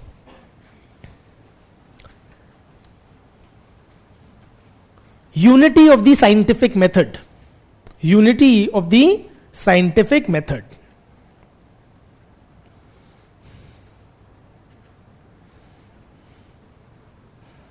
What do we mean by unity of the scientific method? This thing only what we've just written. That the same scientific method can be applied across sciences. Across all sciences, the same scientific method can be used. This is the meaning of the phrase unity of the scientific method. That whether it is physics or chemistry or sociology, we can use the same scientific method. ठीक? Second, the objective of scientific inquiry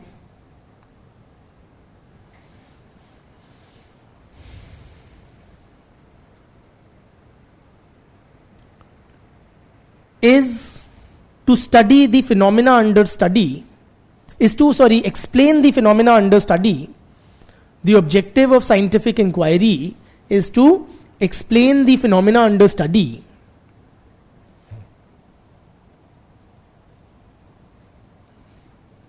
So what is the purpose or objective of why do we conduct scientific studies?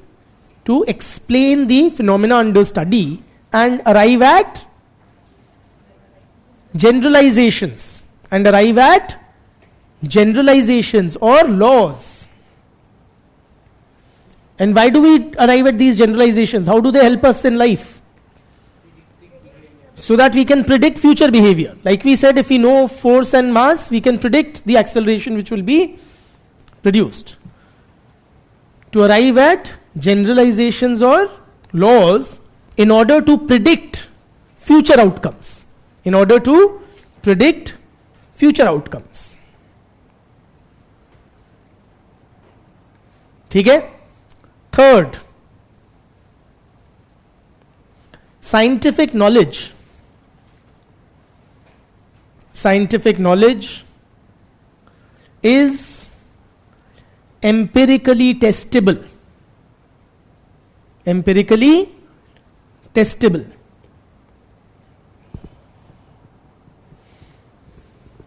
Fourthly, the researcher or the scientist should be careful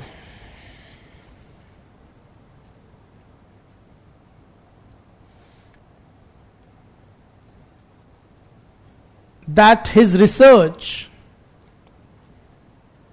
is not colored or not affected by his values or moral preferences.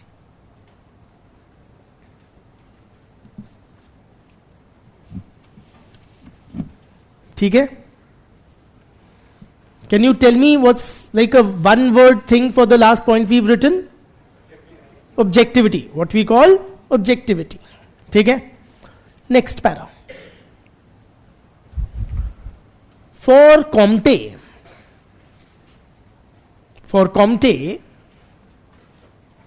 sociology is the queen science. Absolutely. Sociology is the queen science. Full stop. Human behavior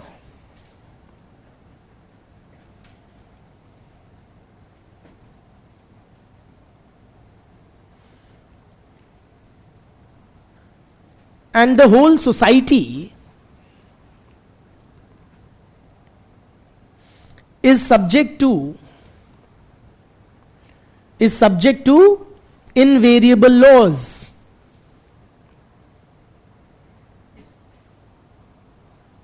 Is subject to invariable laws. Full stop. Our task as sociologists is to क्या verify के पहले तो ढूंढोगे ना क्या है is to identify the laws governing human behavior is to identify the laws governing our task as sociologists is to identify the laws governing human behavior and social life.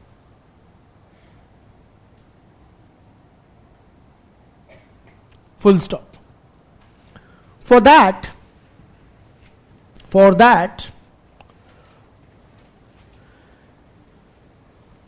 the sociologist should treat his subject matter. The sociologist should treat his subject matter in the same way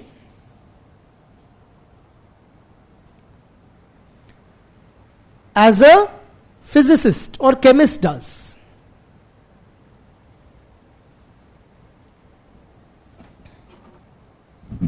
You know, friends, in fact, another positivist founding father of the discipline, Durkheim,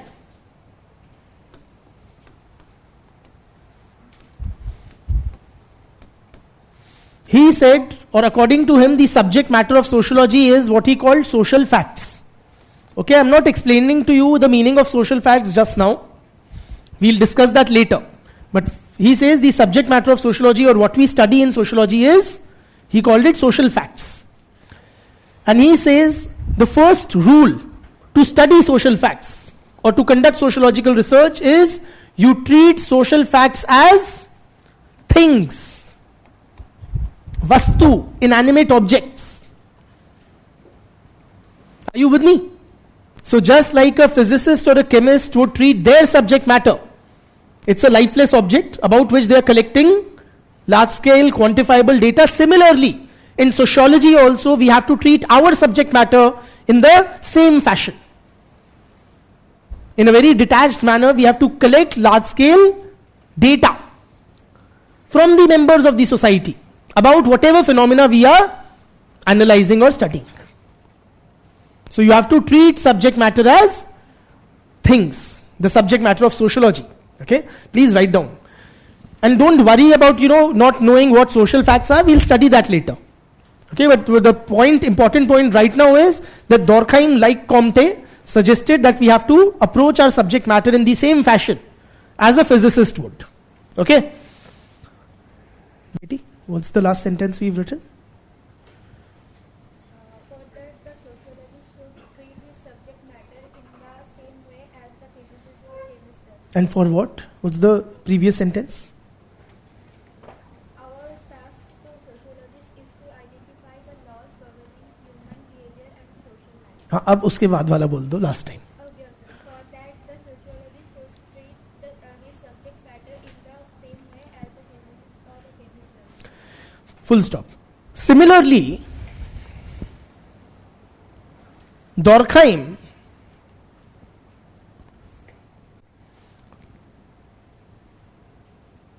writes that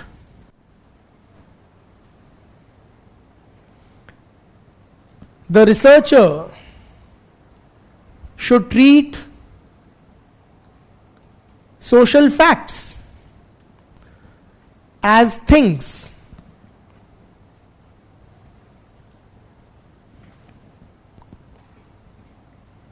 ठीक है? Full stop.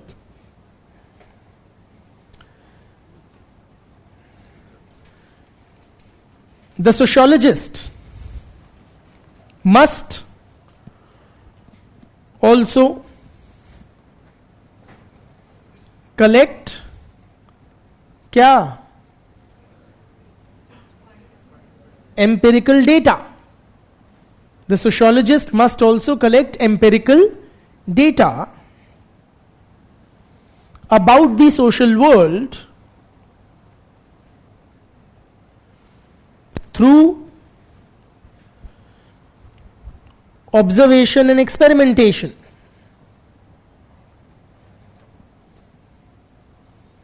Through observation and experimentation. Full stop. He should then objectively process the data to identify patterns governing human behavior. He should then objectively process the data to identify patterns governing human behavior. Full stop.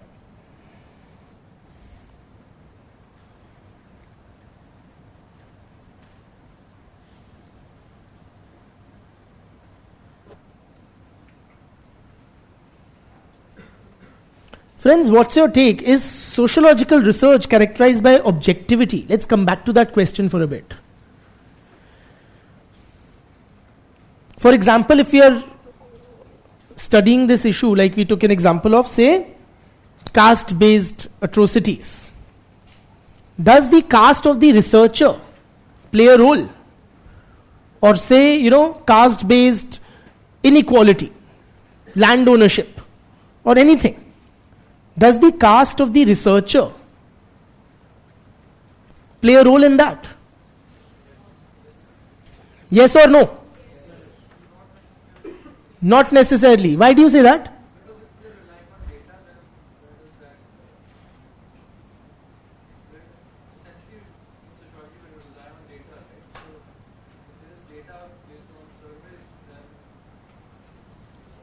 And this is precisely the point of view of the founding fathers. What he just articulated. साफ बात है, we are basing our research on empirical data. Say we are researching caste-based landholding or wealth inequalities across caste groups. So how does it really matter whether it's a Brahmin researcher or a Dalit researcher? The data will not change. If, say, in a given village, 70% land is owned by the upper castes, right, and 25% by the intermediate castes and 5% by the lower castes. Now, whether it is an intermediate caste researcher or a high caste researcher or a low caste researcher, that data remains exactly the same. So, who the researcher is immaterial to the research. Yes or no?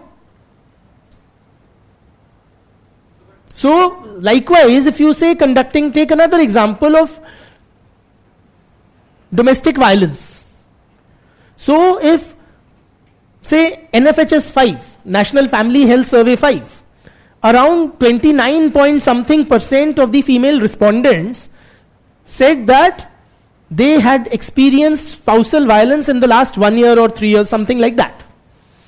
How does it really matter whether the researcher is a man or a woman?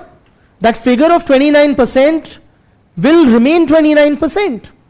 The 29% female respondents had said that they had experienced spousal violence. Are you with me? So data is supreme.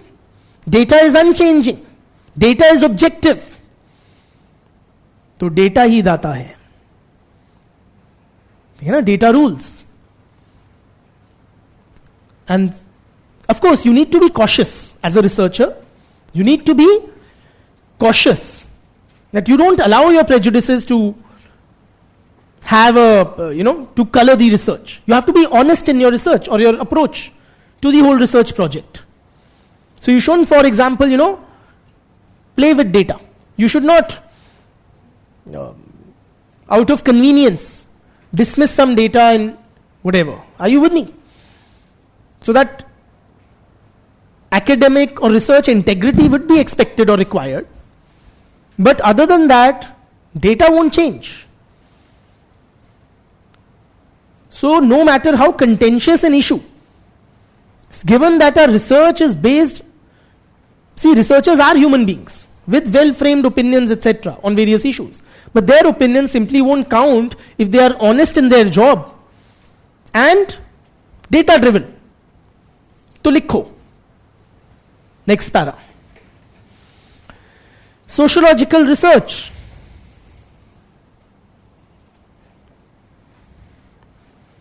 Is also characterized by objectivity. Is also characterized by objectivity. Full stop. Irrespective of the social background and value preferences of the researcher,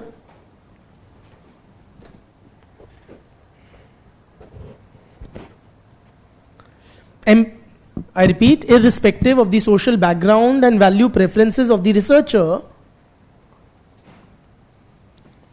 empirical data will lead all researchers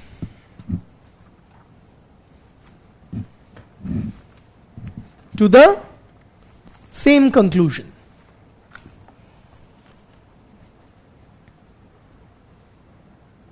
ठीक है? If I am a researcher, I am conducting a research regarding, say, satisfaction with marriage. I personally may be very satisfied with my marriage or very dissatisfied with my marriage. How does it matter? What I am collecting is whatever is my sample size, how their views, what their views on marriage are. So I personally may be very happy in my marriage, but if 70% of the respondents view marriage in a negative light or are dissatisfied with marriage, then that is what the research says. Alright? With that, we take a break. Short break.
Hello. Yeah.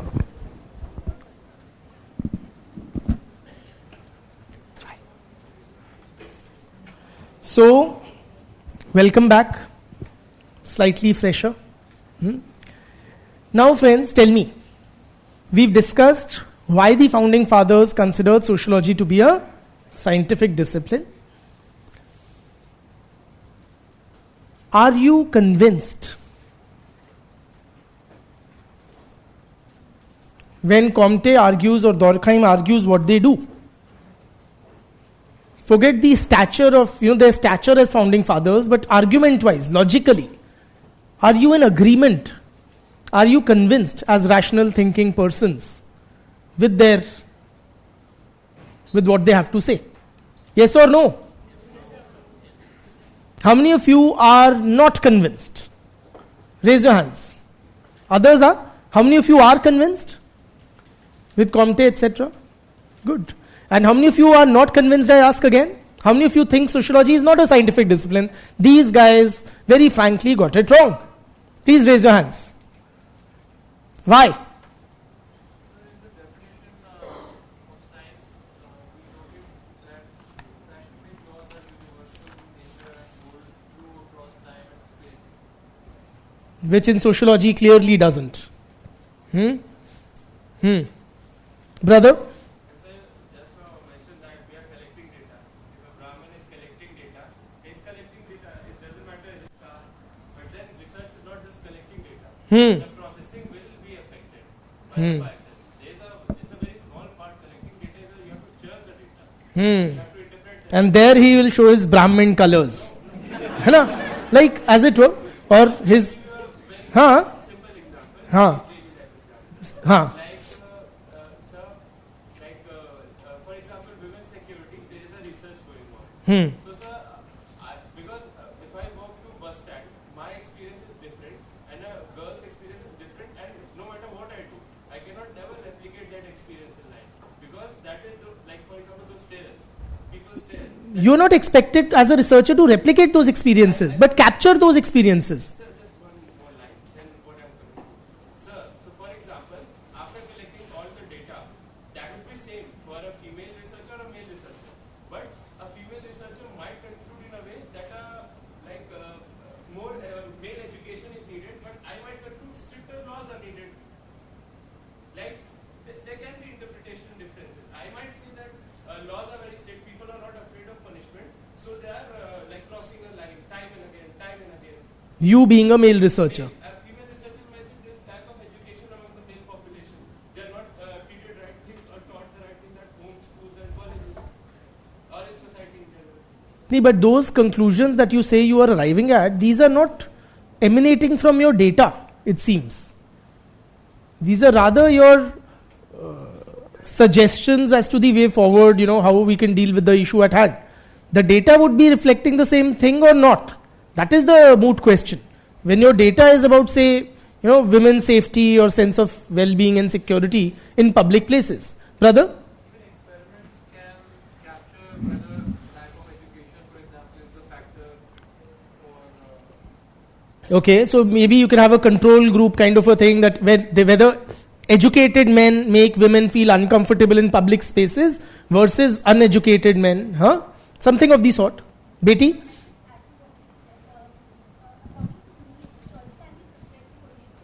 It can be perspective only in oriented. Acha.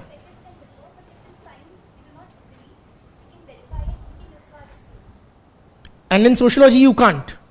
It is inherently the nature of the subject is such that you are bound to have multiplicity of viewpoints. Brother? So the data collected is not objective. And why do you say that?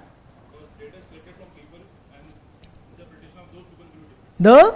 Interpretation of everyone will be different. Again, that is not material, yeah. So from the people from those data is collected. Give me an example. So like if society data is collected, Suicide data is collected. those data collected will be different for different people. What do you mean? A suicide is a suicide or not? Whether a Hindu commits it or Muslim or Christian or... Data is not given by the Oh. ठीक है. नहीं, he's got a point there.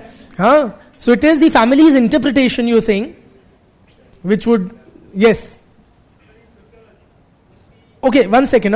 What if we collect data from, say, very reliable kind of sources like, say, government, police records, or hospital records, upon which deaths are suicide and which are not? Is that like an objective source of data, a source of objective data?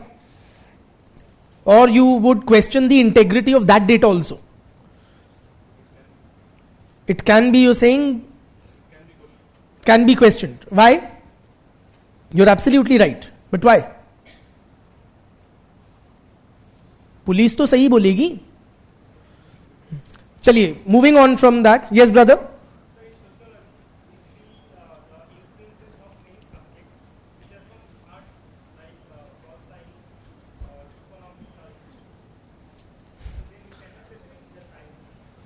So we don't see so much of an influence of a physics, chemistry or bio or organic chemistry as much as we see of pol science and economics, etc. But that's a very flimsy, that's not a wholesome argument to dismiss it as a science. Brother? Maybe sociology started with this ideology to be scientific, but after Weber, they continued to. Weber ने सारा खेल खराब कर दिया. Absolutely correct. One sec. Brother? Sorry?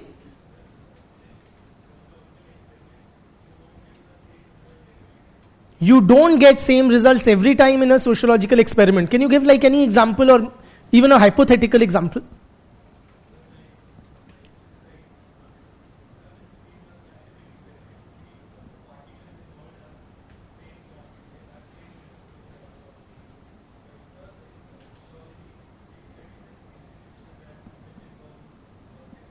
There's greater variability you are suggesting in social life than in the natural world.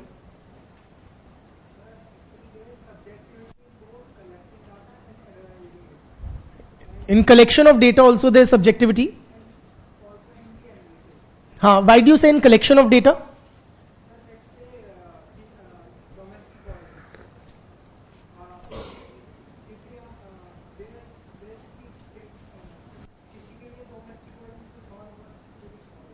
So a male researcher might say, एक थप्पड़ एक ही बार तुम्हारा था. That does not really come under the category of domestic violence. या push ही तो किया था, that's not really domestic violence. या forced sex ही तो था, that's not violence. वो तो उसका पति होने का अधिकार है ना? While a female researcher you're saying might interpret it as violence. हाँ.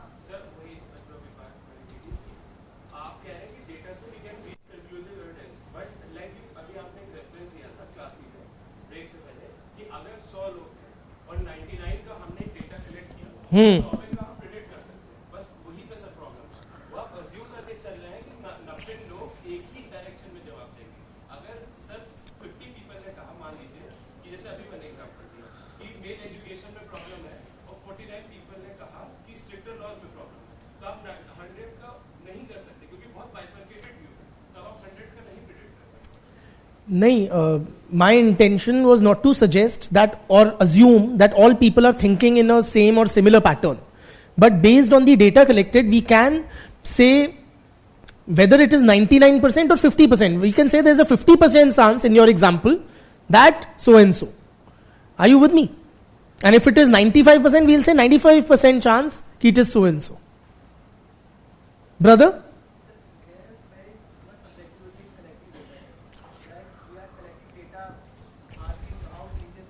हाँ जी.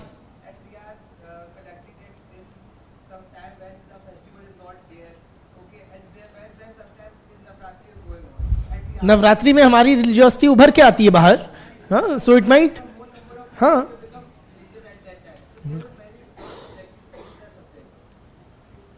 and that's because you're asking stuff and people can respond differently.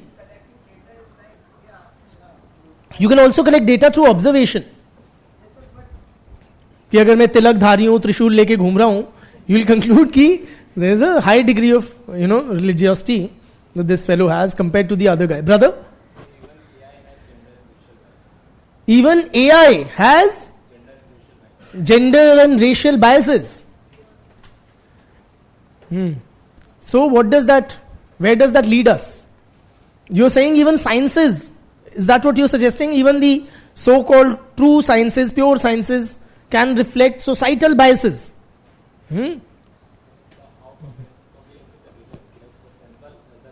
AI तो साफ साफ झूठ भी बोलता है, मैंने देखा है. ठीक है, पर्सनली एक्सपीरियंस्ड. बेटी,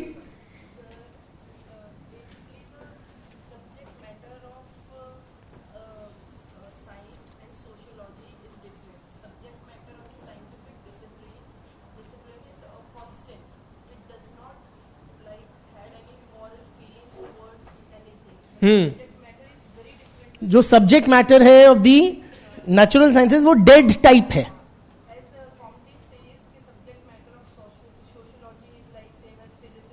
yes.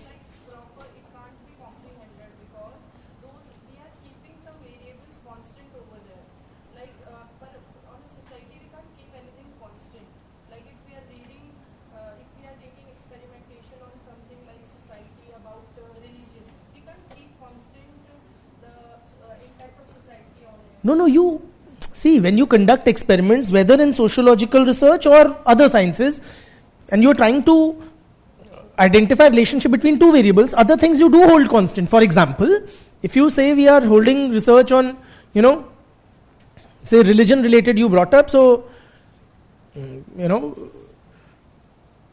whether members of A particular religious community or B are, say, more prone to radicalization, then you can hold other things constant, such as you can hold income levels constant.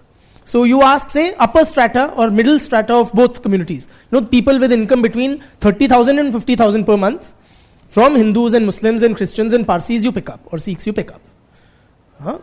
Likewise, or you can hold nationality constant, you can hold, so that you can neutralize those regional variations, in class-based variations and so on.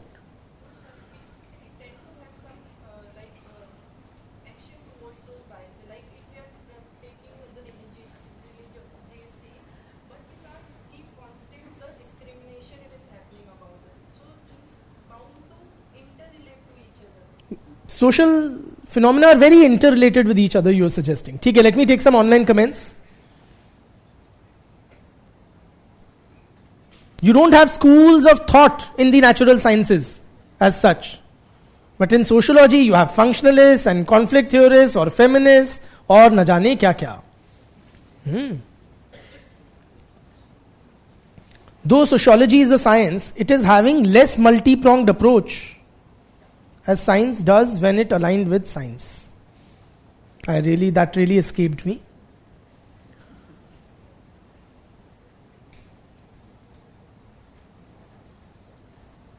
Yes. Now friends, there is like several of you suggested, there is a very large and should I say today dominant school of thought who contend that sociology is not a scientific discipline. Starting with who? Shri Max Weber. Theek.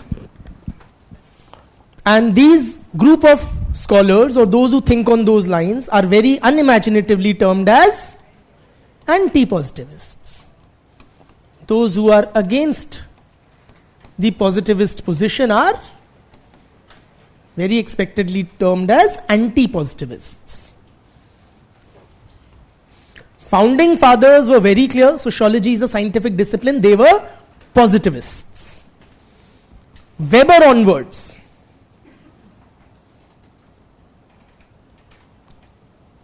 so Weber is the starting point of anti-positivism, okay? And thereafter there are several schools of thought which you may have heard, terms like ethnomethodologists or phenomenologists or symbolic interactionists, etc., who contend, you don't need to write these, who contend that sociology is not a scientific discipline. That you cannot apply the scientific method to study society. The bigger or the more important question is, why? Why do these guys say that the scientific method is not the right method to capture the social reality? these guys argue, like our friend here very rightly did, that there is a very fundamental difference in the subject matter of sociology and that of the natural sciences. Don't write, I will dictate. There is a very fundamental difference in the subject matter of sociology and the subject matter of the natural or physical sciences. Basically, say physics or chemistry. So you can't have the same methods applied to both disciplines. Basically, the natural sciences deal with matter, with things, with inanimate objects. Yes or no? In sociology, we deal with human relationships. Are you with me? And there is a very fundamental underlying difference between human beings and things. These guys are saying you treat human beings as things. But that's simply not possible for the reason what? What's the difference? Why am I not a thing? Or you not a thing? क्या हम वस्तु प्रकार के नहीं हैं? क्यों नहीं है बिटिया? We have emotions. Simply because we are thinking beings. Unlike things. Things don't think. Things don't have a capacity to think. So, these natural sciences, when they study things, this pen is a thing. Right?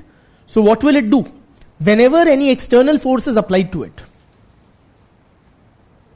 So I apply some force to it. What will it do? There will be a certain acceleration which is produced depending on the amount of force I have applied. Say I have applied F force and A acceleration is produced. Now if I apply F plus delta F1 force, how much acceleration will be produced? A plus delta A1 and F plus delta F2, which is more than delta F1, then A plus delta A2. Now if I again apply F, then how much?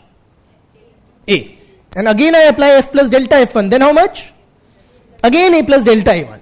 So any number of times I conduct an experiment on this pen, it will yield the same result depending on the kind of external force which is applied.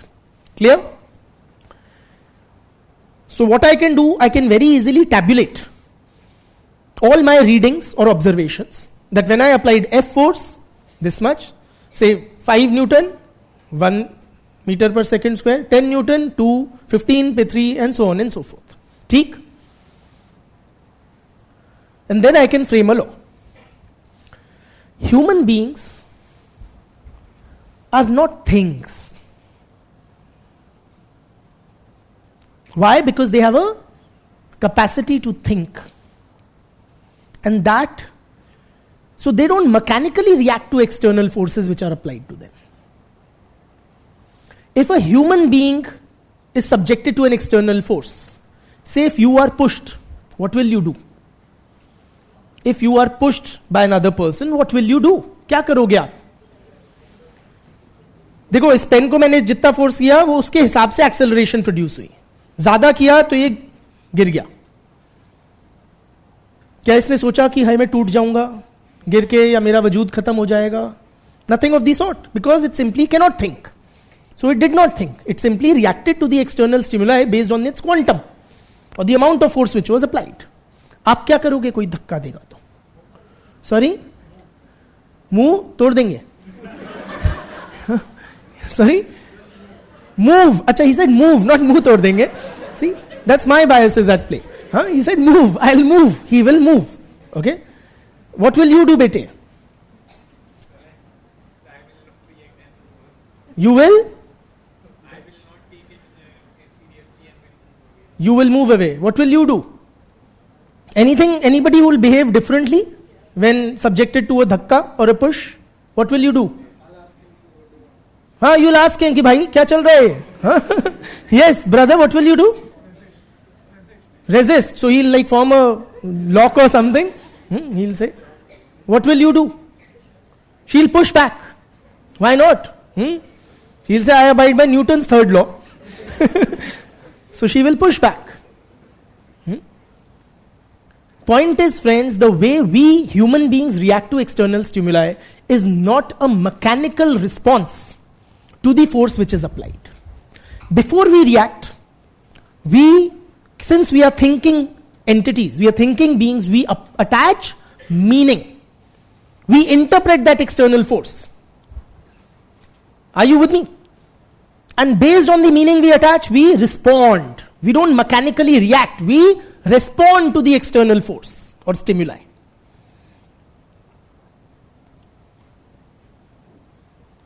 And the meaning that we attach is the same for all, or is it different from person to person? It will differ from person to person. Why? Based on what? Why will it differ? Why won't you all interpret the dhakka in the same way? Sorry? So why should it differ? How you think and how he interprets it and how he or she, why does it differ? It will differ based on a variety of criteria or factors. Based on your caste and the other person's caste. So you might think, acha, he's pushing me because I'm lower caste and he's higher caste. So it's a caste-based assault, which now that we Dalits are empowered, we must resist. Are you with me? If it is a push from your friend, then you might accept it as a, in banter or mazak mein chalta hai.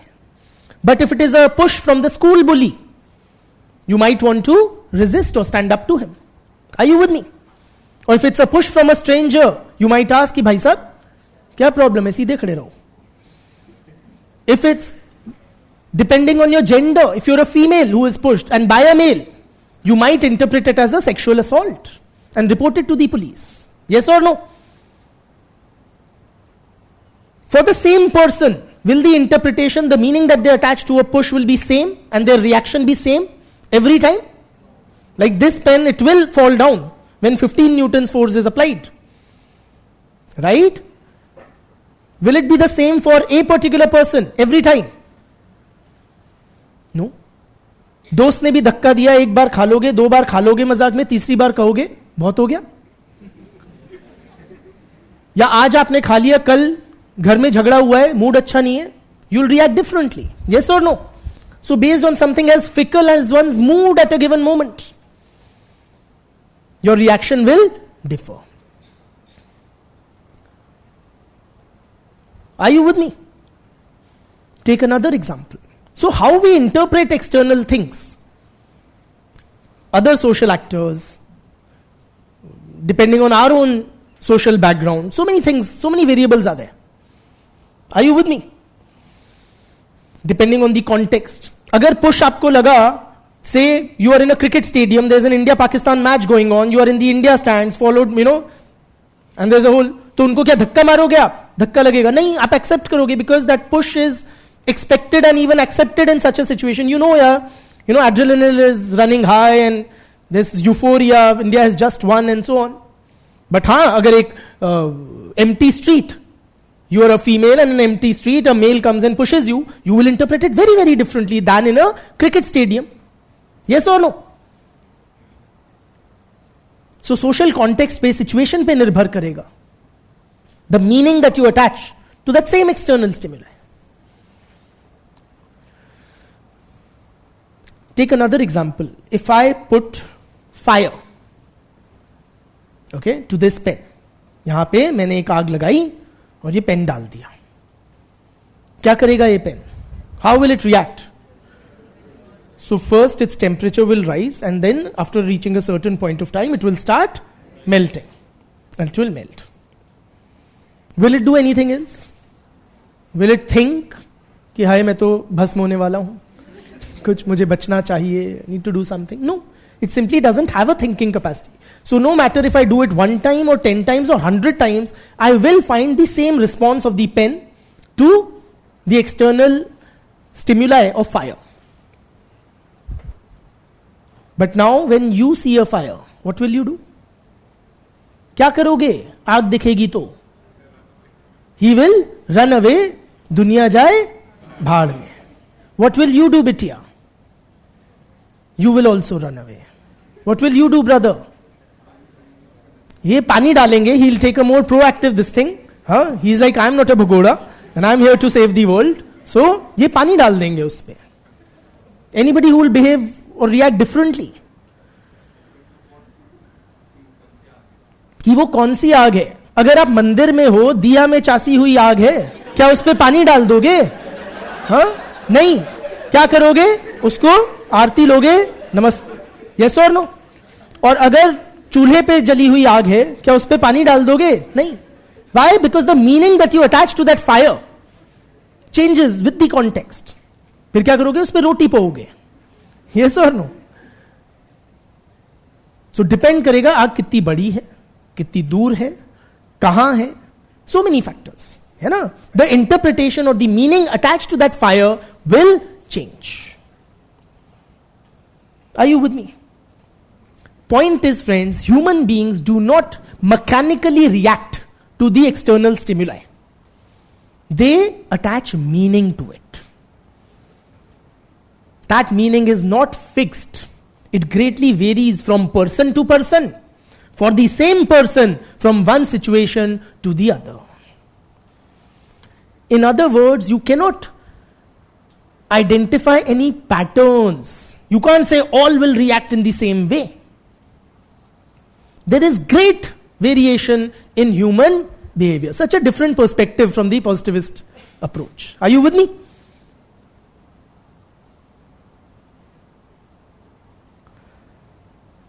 This is what we call anti-positivism, or also known as social action approaches.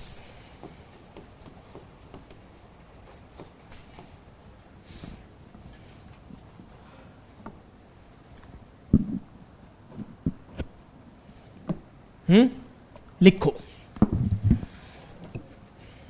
Sorry, जल्दी से लिखो फिर. Following max weber.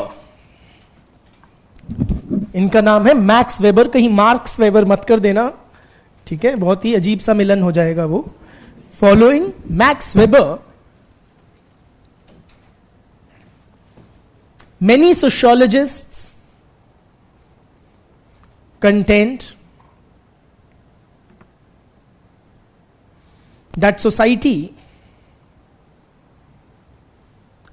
cannot be studied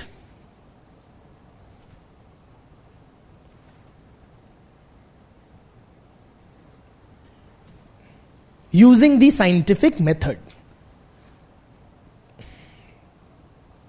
Full stop.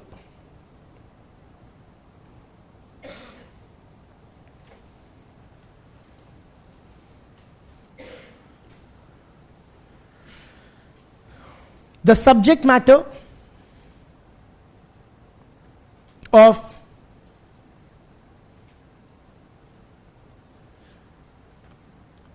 natural sciences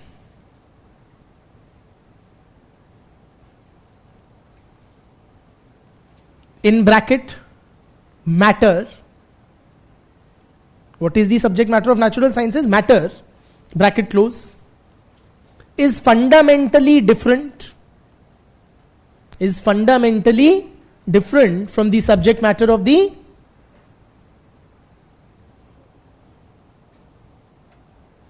I repeat, the subject matter of the natural sciences, which is matter, is fundamentally different from the subject matter of the social sciences. Bracket में human beings. Full stop.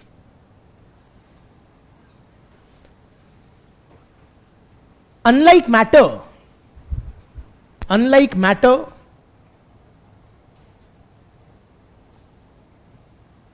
man has consciousness. Man has consciousness. What do you mean by consciousness? We have an awareness of being. Yes or no? We are living, thinking entities. Unlike matter, man has consciousness. Full stop. Matter mechanically reacts Matter mechanically reacts to external forces that are applied to it.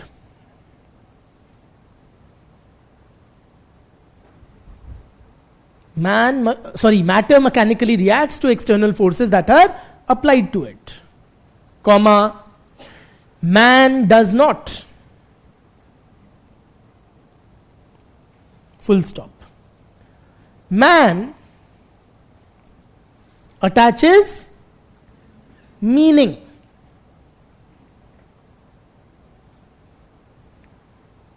to his own actions, comma, those of others, and any other external stimuli. Natural phenomena को भी हम लोग अलग अलग interpret करते हैं. बारिश में कोई नाचने लगेगा, कोई मेलनकली सा हो जाएगा, कोई भीगने से बचेगा. यस और no? And any other stimuli. Full stop. The meanings that man attaches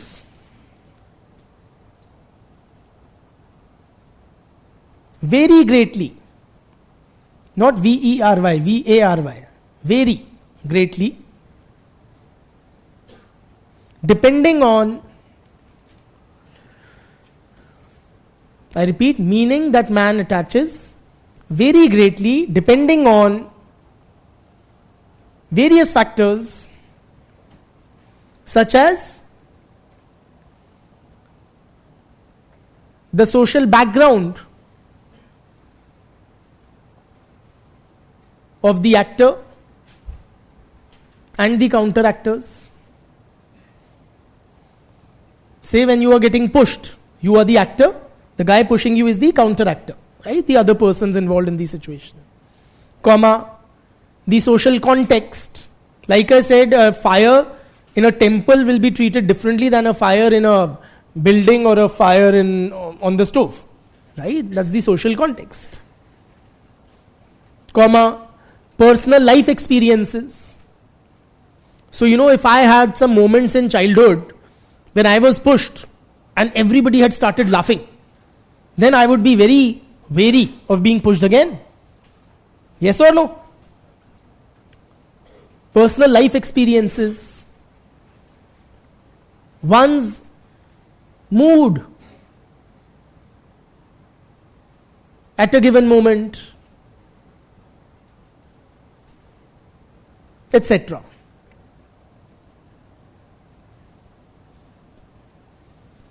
ठीक है? So friends, these are two vastly different approaches. The main difference is for the positivists, man or his actions are largely controlled by society. I have no this thing. I don't decide what I do according to the positivists. Society hands me a script, I am simply playing that role.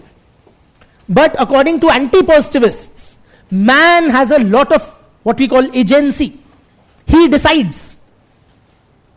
Are you with me? So how I behave as a teacher, I will establish my own rapport with my students. I am not playing some predetermined script. Are you with me? Society may give you certain roles कि भैया teacher ऐसा होता है वैसा होता है. But then, how I shape my relationship with you is dependent on me and you. So, according to anti-positivists, there is a lot of room for maneuverability. According to positivists, people are stuck with their given life scripts. Are you with me? तो मैं, according to positivists, मैं एक पिता का role निभा रहा हूं, एक पति का रोल निभा रहा हूं, एक टीचर का रोल निभा रहा हूं, एक एम्प्लॉयर का निभा रहा हूं, जैसे समाज ने बताया है. According to anti-positivists, I am the guy who decides. Society can only give me very broad guidelines. So my relationship with my father is very different from his relationship with his father and his with his and his with his. Kyun? It is kind of a negotiated thing between the two persons involved, the two social actors involved.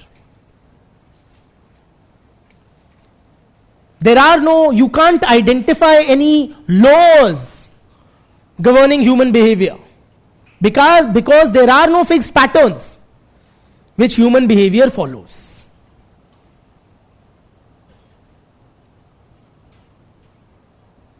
सबको जाने की जल्दी है. I can see that in your eyes. Huh? He's almost up and running. ठीक है? So you get this thing, right? Positivists see human beings as simply controlled automatons responding to the societal expectations. Anti-positivists see human beings as active agents and creators of their own social world. ठीक? बहुत बहुत धन्यवाद. जी लो अपनी जिंदगी. ठीक है? Yes.